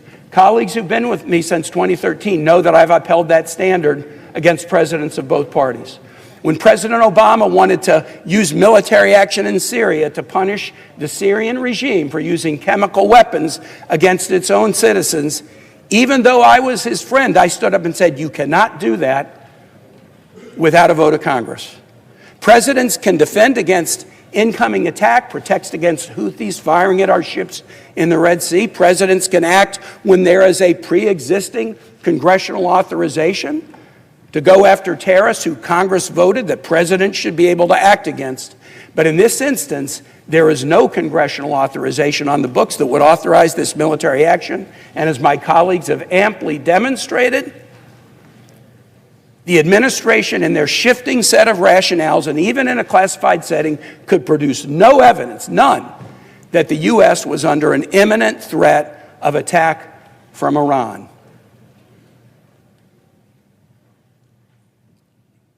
It's easy to try to dismiss this by saying, oh, it's about partisanship. And those who would say that say it so they don't have to grapple, I believe, with their own sense of unease about what we are starting on right now. Perhaps this war will be over in a few weeks or a few months. We pray that it will be. But that's what we thought about the war in Iraq when we claimed that the mission was accomplished, when we claimed that we were met as liberators, and yet years and years and years later,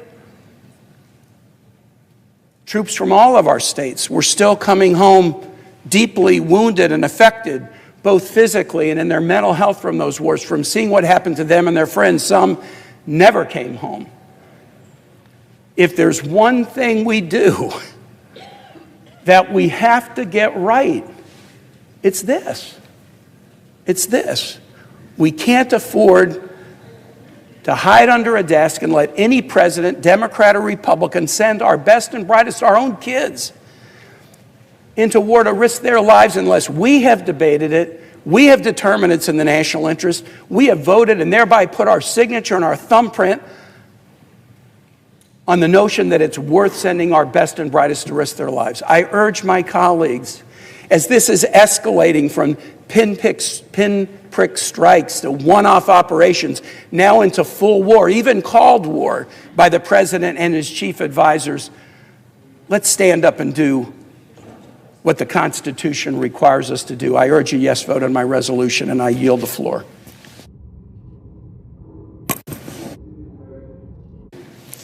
Democrat Minority Leader. First, let me thank my friend from Virginia for his stellar leadership on this issue, not just this year, but through the last decade. And he is an inspiration, I think, to all of us. Thank you. I also want to thank Senator Schiff and Paul for joining me and Senator Kaine in this important resolution. Now, Mr. President, today, senators face a choice. Stand with the American people who are tired of war in the Middle East, or side with Donald Trump, who bumbles America into another war most Americans fiercely oppose. Voting on matters of war is one of the most solemn votes a senator can take. This is about whether or not senators are ready to send your sons and your daughters into harm's way. If there was ever a moment for Senate Republicans to take a stand, it's now. The last thing the American people want or need is another war in the Middle East. But if you listen to Secretary Pete Hegseth's press conference this morning, one thing is crystal clear. America is at war, with no plan, no strategy. In his own words, Hegseth said, quote, "We are just getting started." Hegseth said, "We are accelerating, not decelerating." And in the wake of 6 brave Americans who died in uniform, Trump simply says, "There will likely be more. That's the way it is." This, my colleagues, is madness. Americans spent the last 2 decades fighting and dying in the Middle East. Parents watched their kids shipped off to foreign lands. So many lives lost, so many billions wasted, so much suffering and anguish that scarred an entire generation. Why is Donald Trump hell-bent on making history repeat itself? Why is he plunging America headfirst into a war that Americans do not want and which he cannot even explain? Enough is enough. The American people deserve a say, and that is what our resolution is about. We must act to stop Trump's belligerence. The American people will be watching how senators vote. History will judge this chamber for how we act. To my colleagues, all of my colleagues, it is time to make a stand. We must stop another war in the Middle East. Support our resolution. Yield the floor. Senator from Virginia. Section 601B of the International Security Assistance and Arms Control Act, I move to discharge the Committee on Foreign Relations from further consideration of S.J. Res. 104 to direct the removal of United States Armed Forces from hostilities within or against the Islamic Republic of Iran that have not been authorized by Congress. The clerk will report. Senator from Virginia, Mr. Kane, moves to discharge S.J. Res. 104 to direct the removal of United States. If we wait too long, we may not be able to stop it.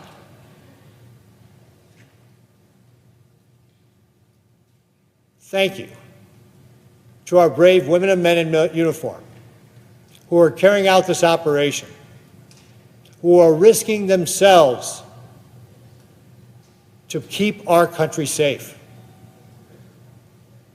I ask for the prayers of the nation for all of our members in the military, and to remember their families who serve alongside them,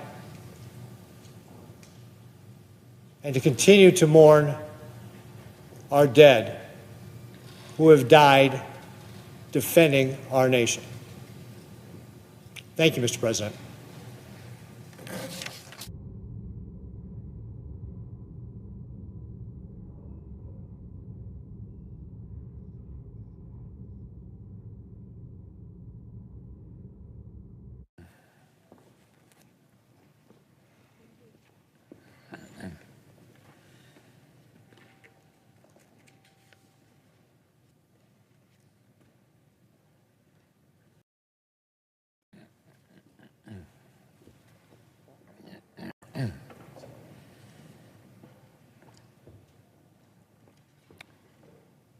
Mr. President.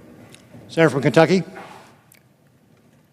Later today, the Senate will consider a resolution from my good friend and colleague, Senator Kane of Virginia. The purpose, as he puts it, is to prevent the nation from sending our young people to die in war without legitimate justification. I do not doubt the sincerity of our colleagues' intentions. Like Kentucky and Virginia is a state with a large military footprint, and the magnitude of the risk undertaken by brave people we represent is simply inescapable. But I would submit to each of our colleagues a few reminders as the debate unfolds. First, this weekend's events are not the beginning of a war, but an attempt to end one that spanned nearly half a century. The Islamic Republic of Iran was quite literally founded on the premise of existential war against America and against Israel. And over again, it has escalated the war, exported more terror, spilled more blood, and destabilized an entire region. So make no mistake about it, this war belongs to the mullahs in Tehran. And as I've explained so many times over the years, the powers of the president for the use of military force with or without prior congressional approval are actually well established. Every single president during my time in the Senate has invoked these inherent authorities, from President Reagan's strikes on Libya to President Biden's strikes on the Houthis. President Trump's use of force to end Iran's war of terror is squarely within his inherent authorities as Commander-in-Chief. Therefore, I will oppose the Kane resolution and would recommend our colleagues do the same. Now, with that said, the President's clear authority to use military force does not absolutely absolve him from our responsibility to place his national security decisions on the broadest possible political foundation. In fact, precisely because the President holds such expansive constitutional authority, it's incumbent on them to ensure such use is judicious, rooted in core national interests, and broadly supported by the American people. Literally for decades, following World War II, presidents of both parties tended to take this responsibility quite seriously. They understood that wild swings in foreign policy between administrations could confuse our allies and embolden our adversaries. And so throughout the Cold War, they spent considerable time and political capital explaining to the American people the stakes, objectives, and strategies they intended to pursue in service of our national security. When it came to Iran policy, President Obama did not take this responsibility to heart, and it's little surprise that his unilateral deal did not survive for long after his presidency. Likewise, despite my urging, President Biden failed to speak clearly to the American people about our national interests in helping Ukraine resist aggression. President Trump has made a bold and tough decision, one that could transform the region for the better, literally for generations to come. But there are risks involved.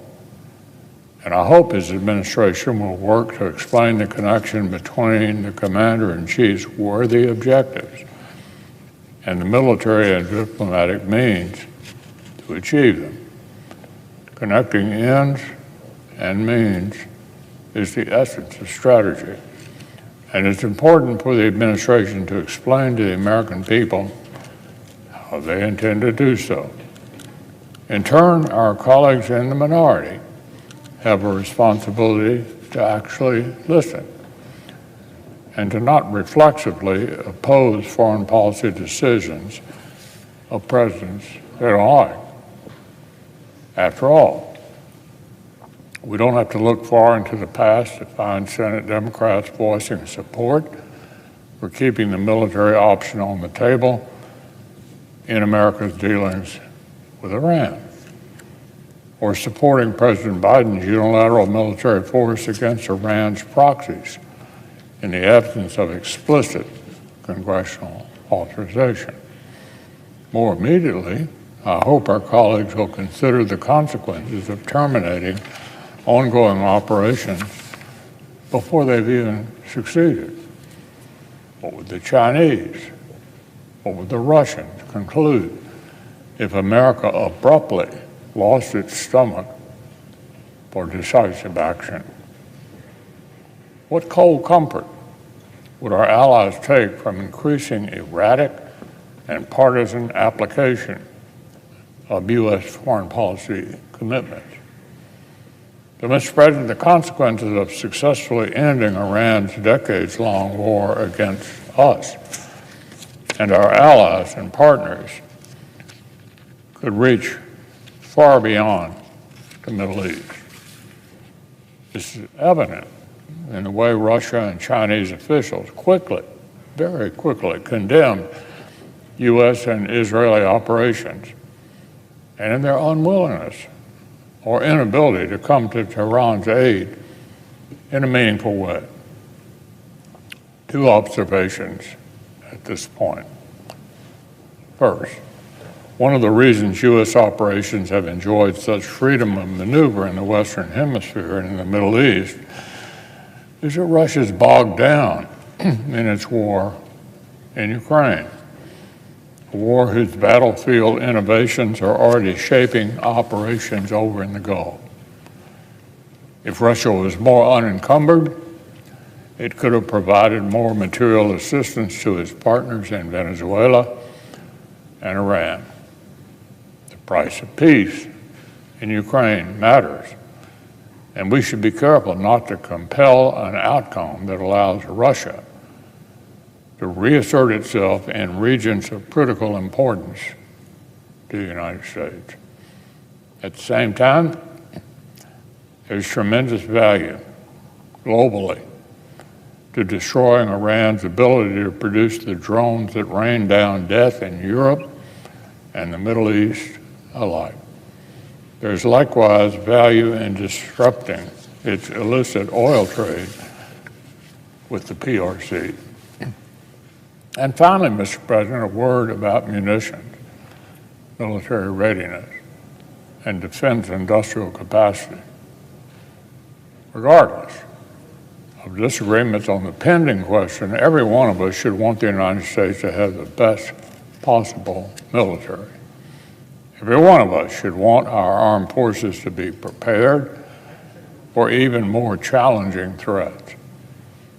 Today, the U.S. military is not prepared to confront aligned adversaries and deter or defeat aggression simultaneously on multiple fronts. The reasons are numerous. There's plenty of blame to go around. Administrations have failed to submit budget requests that meet the basic requirements of the military. Congress has failed to pass timely full-year appropriations. Industry has failed to anticipate inevitable demand. And now America faces Russia's war against Ukraine and China's determined military modernization with shallower magazines of critical munitions. But there's good news. With more funding, there's spare production capacity to be tapped for this year, fiscal 26. We can build more munitions, produce more spare parts for airplanes, repair ships, invest in dilapidated military infrastructure, and deepen our cooperation and co-production with our allies. We shouldn't wait another year to seize these opportunities. The way to realize the well-resourced military our nation requires for the future conflicts is to build it today, right now. My colleagues have heard me invoke the wartime words of the late Admiral Harold Stark, but his warning bears repeating. Dollars cannot buy yesterday. I yield. Mr. President. Senator from Louisiana. Mr. President, I have 6 requests for committees to meet during today's session of the Senate. They have the approval of the majority and minority leaders. Duly noted. Mr. President, I want to say a brief word about 2 subjects today. First, hockey. Wonderful sport. Requires endurance, stamina, hand-eye coordination, balance. I've never played hockey. My son did in high school, and he was good. He was very good. So I because he was interested in hockey, I learned a lot about it. Went to his games, his practices, really learned to admire the sport and the talented people who play hockey. As an aside, Mr. President, I'll tell you one lesson I learned about hockey. Through my son, you can't wash hockey gear. And as you probably know, Mr. President, you carry the hockey gear around, hockey players do, in these big duffel bags, huge, which of course they zip up. And my son did that. And when he would come in from practice or a game, and I would help him with his bag full of gear that you can't wash, be very, very careful when you unzip that bag, because the smell will knock you cold. Why do I mention hockey? Well, we just had a great hockey game. United States versus Canada. United States won, men's hockey. United States won, and I'm very, very proud of our boys. It was a close game, 2-1 in overtime. And of course, we celebrated that victory and congratulated our U.S. team at the State of the Union address. But I want to mention Canada. I think it's important to know that Canada's got a great team too. That was just a really good game. And it could have gone either way. And I so admire the people of Canada. There's things get rocky a little bit between us, between America and Canada, but deep down, Americans love the people of Canada. And they're smart, and they're hardworking, and they're industrious, and they're our neighbors, and we just appreciate them so much. And I just wanted to say to the members of the Canadian hockey team, well played. Well played. And I'm proud of America and our boys for winning, but I'm proud of the young men who played for Canada as well, and I wanted to say that. The second thing I want to talk about briefly is Netflix. Netflix and lawfare. Permit me to explain. I love Netflix. I don't get to watch a lot of television, but sometimes when I come in the evening and I want to relax, I'll watch one of the shows on Netflix. And, they have shows like I wrote a few down, Godless, Adolescence, Ripley, The Queen's Gambit, just wonderful, wonderful acting. I really admire Netflix. It's a great American company. The ingenuity, the creativity that its founders had to have to come up with this concept. Video demand through streaming. Netflix is so successful today. They have 325 million subscribers. Their movies go out, and their limited series go out all across the world, 56 languages, I think. Netflix has 16,000 employees. They generate about $45 billion a year in cash flow. It's just a great American company, and I'm proud of it. That's why I was so surprised to hear recently some of the things said by one of the Netflix board of directors. I don't know how many directors Netflix has. I think it's anywhere from 10, 11, 12, 13. Really bright people. You go through and read their resumes, you can't help but be impressed. They're well compensated. Now, just to be a board member, they pay you $300,000 a year. But I was shocked to hear what one of their board members said. And I don't know if this board member was speaking for Netflix because she's so prominent. She's well known, and it's well known that she is on the board of Netflix. I think she was on the board of Netflix and then went into government. I'm talking, of course, about Miss Susan Rice, who worked for President Obama and President Biden, Stanford graduate, Rhodes Scholar, as a DPhil from Oxford.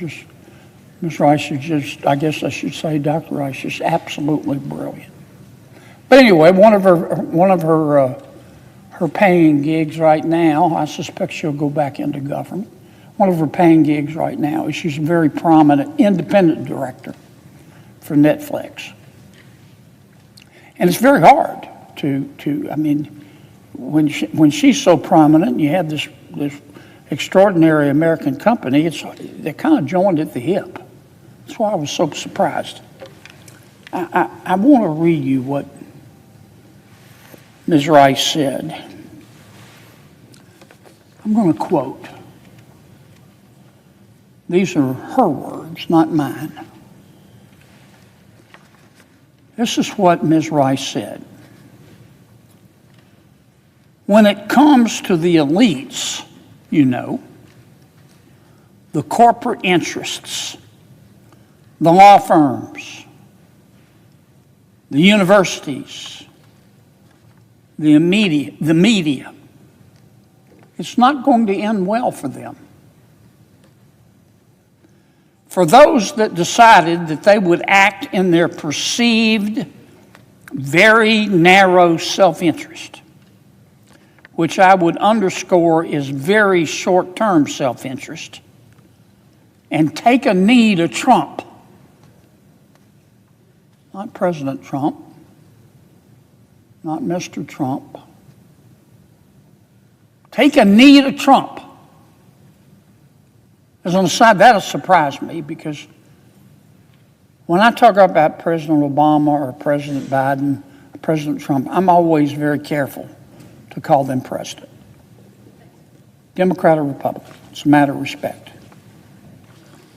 But she said, I'm going to repeat this sentence, for those that decided they would act in their perceived, very narrow self-interest, Ms. Rice said, which I would underscore as very short-term self-interest, and take a knee to Trump.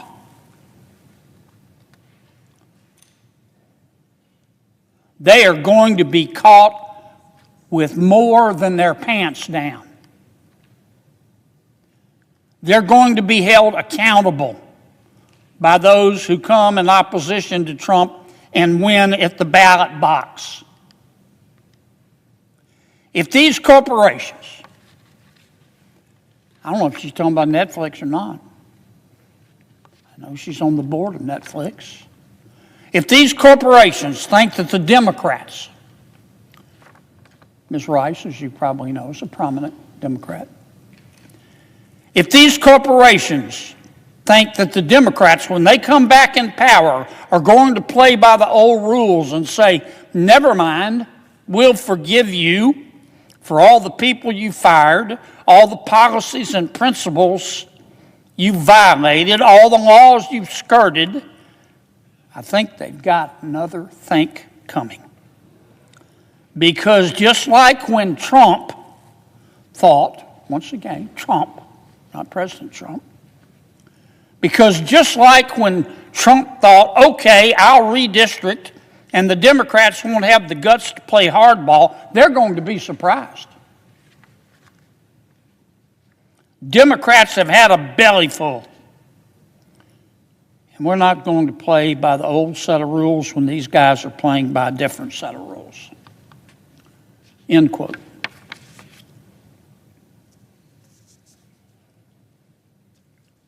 Ms. Rice talked about being surprised. I'm surprised. I'm shocked. What came to mind initially when I read these words is you can only be young once, but you can always be immature. You can only be young once, but you can always be mature. What Ms. Rice is talking about is payback. What Ms. Rice seems to be saying is two wrongs don't make it right, but they do make it even. What Ms. Rice seems to be saying, and I don't know whether she's speaking on behalf of Netflix or not, but what Ms. Rice seems to be saying is that it's okay in America today to use the law to prosecute and harass your political enemies. I find that astounding, coming from a person of her stature. That's the sort of thing that doesn't happen in America. That's the sort of thing that's only supposed to happen in countries whose Powerball jackpot is 287 chickens and a goat. Not America. We believe in the rule of law. We believe in equal protection. We believe nobody is above the law, but nobody's beneath it.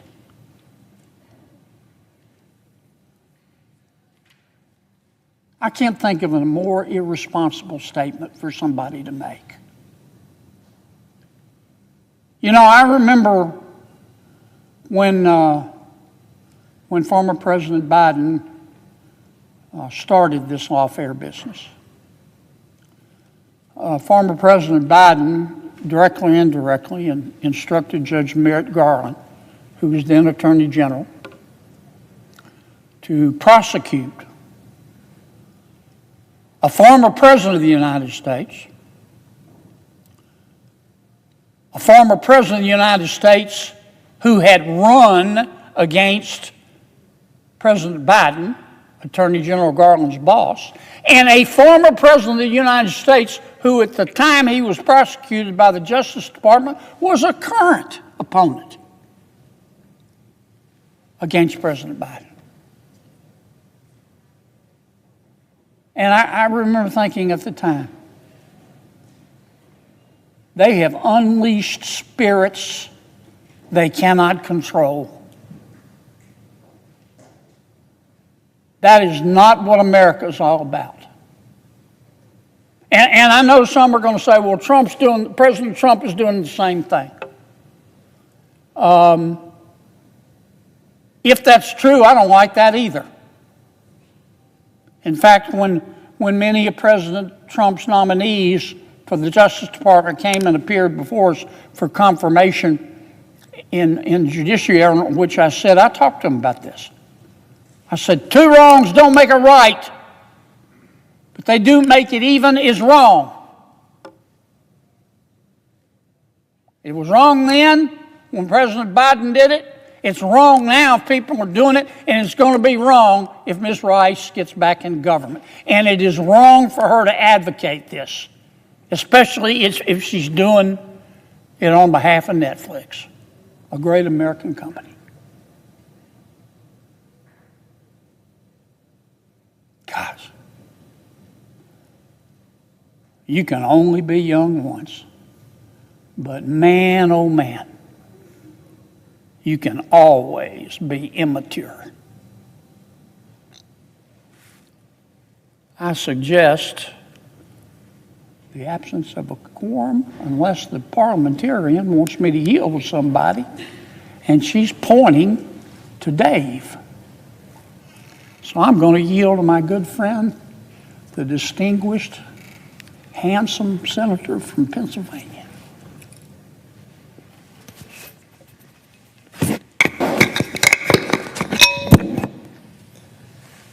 Thank you, Mr. President. Thank you to the Senator from Pennsylvania.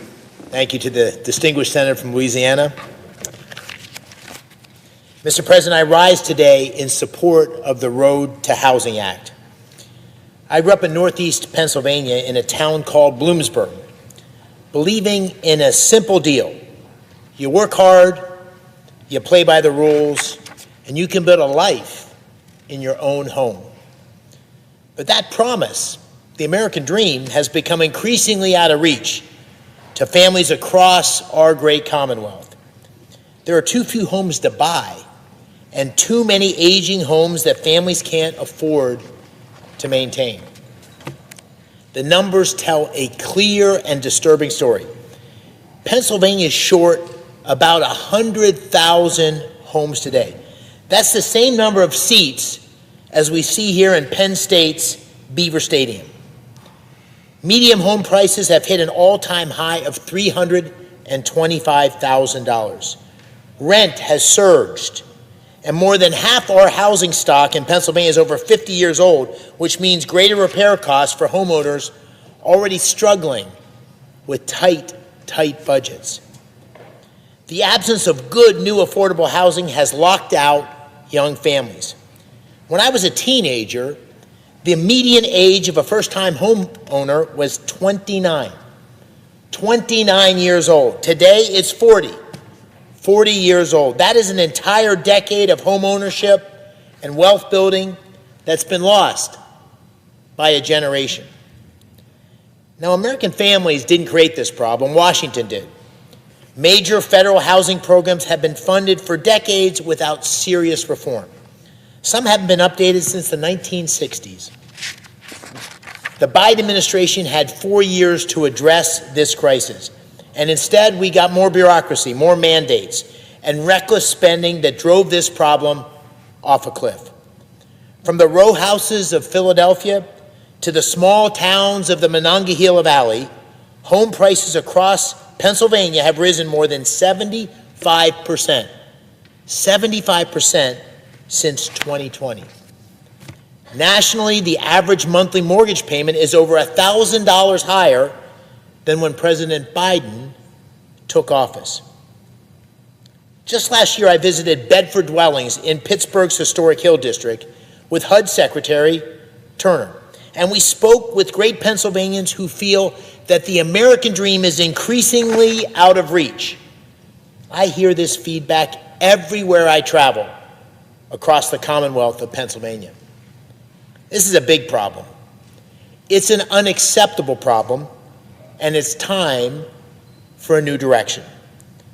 President Trump's leadership is lowering housing costs for American families.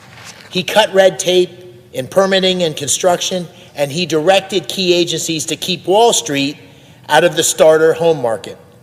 And he delivered the most significant federal investment in affordable housing in decades via the Working Families Tax Cut Act. But today the Senate has an opportunity to build on this progress with serious bipartisan support by passing the Road to Housing Act. This important bill advances 3 goals. First, build more. The act cuts the red tape, lowers cost, and speeds up zoning and permitting. Second, fix what we have. Grants and forgivable loans are provided to low-income homeowners for repairs, for helping preserve home values, and to helping stabilize neighborhoods. Third, empower communities, not the bureaucrats. Local leaders are empowered to make decisions that fit their towns.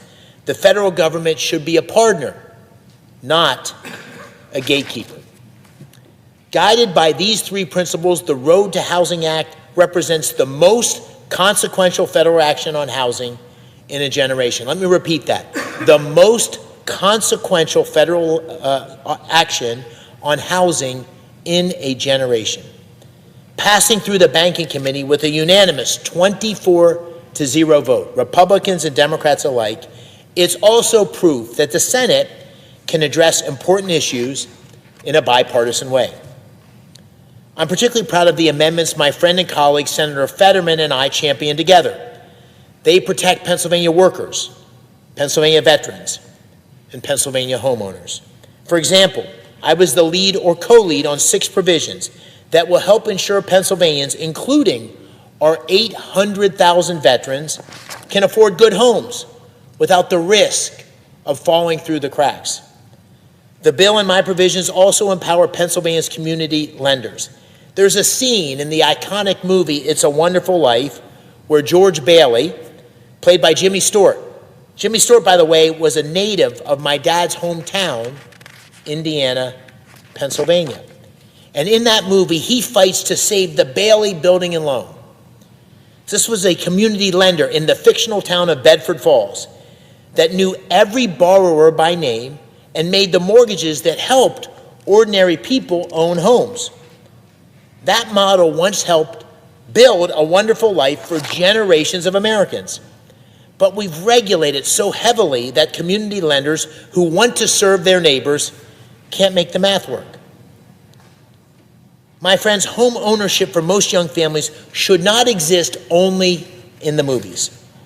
It should exist in Bloomsburg and Bedford and Braddock and every Pennsylvania community where a local lender knows the borrower and wants to say yes. This bill makes important steps in that direction. And one more thing. The Road to Housing Act builds on President Trump's efforts and takes on Wall Street landlords competing directly with first-time home buyers for single-family homes. The housing market should work for Main Street, not for Wall Street. So for all of these reasons, I am proud to stand in support of the Road to Housing Act. I urge my colleagues on both sides of the aisle to vote yes. Vote yes and make the American dream of home ownership possible again for the next generation of Pennsylvanians. I yield the floor.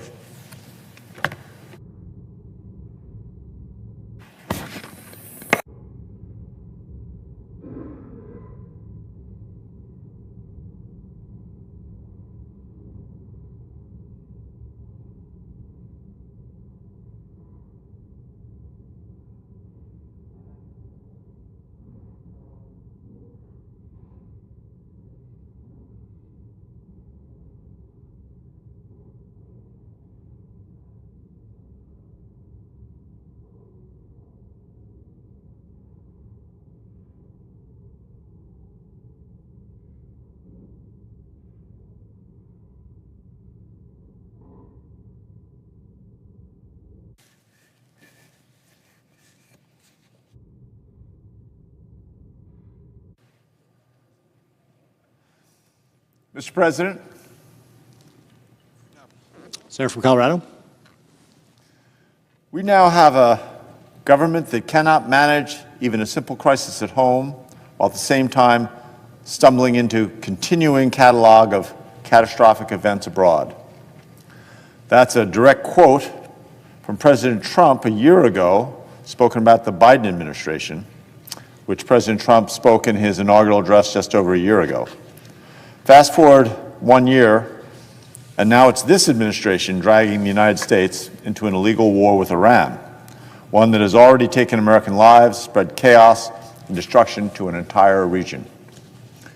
Iran's authoritarian regime is brutal, corrupt, oppressive, but the president's approach leaves us facing profound unanswered questions about new dangers that may be unleashed. I don't think there can be a clearer question raised about this administration than the president's own words. As he said a year ago, we have a government that can't manage a simple crisis at home, and at the same time we have one that is actively seeking catastrophic conflicts abroad.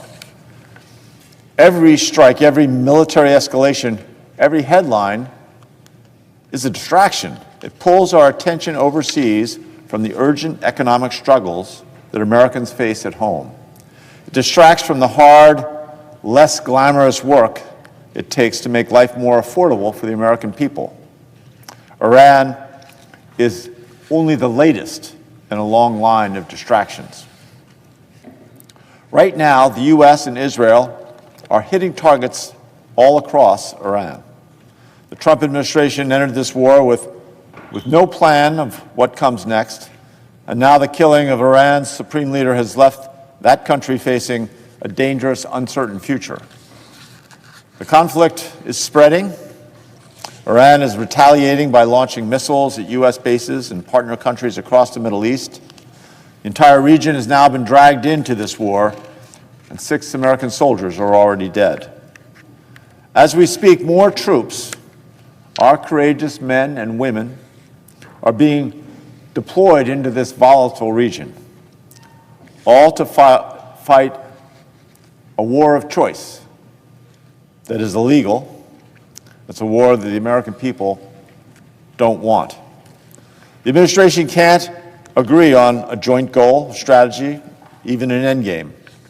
They don't seem to have one. They didn't anticipate how to evacuate hundreds of thousands of Americans living in or visiting in the Middle East, who are now being told to flee a war zone, but can't because the airspace is closed. The United Kingdom has been evacuating its citizens throughout the region, but our government, which has been planning this attack for months, doesn't seem to have plans for Americans. These are worse than mistakes. They're failures that are already costing American lives and throwing the region into chaos. All the chaos serves a purpose. It distracts from the president's failures at home, the rising prices, the violence of ICE against American citizens, the unreleased Epstein files. And while this White House wages war abroad, working Americans are barely treading water at home. Over the last year, the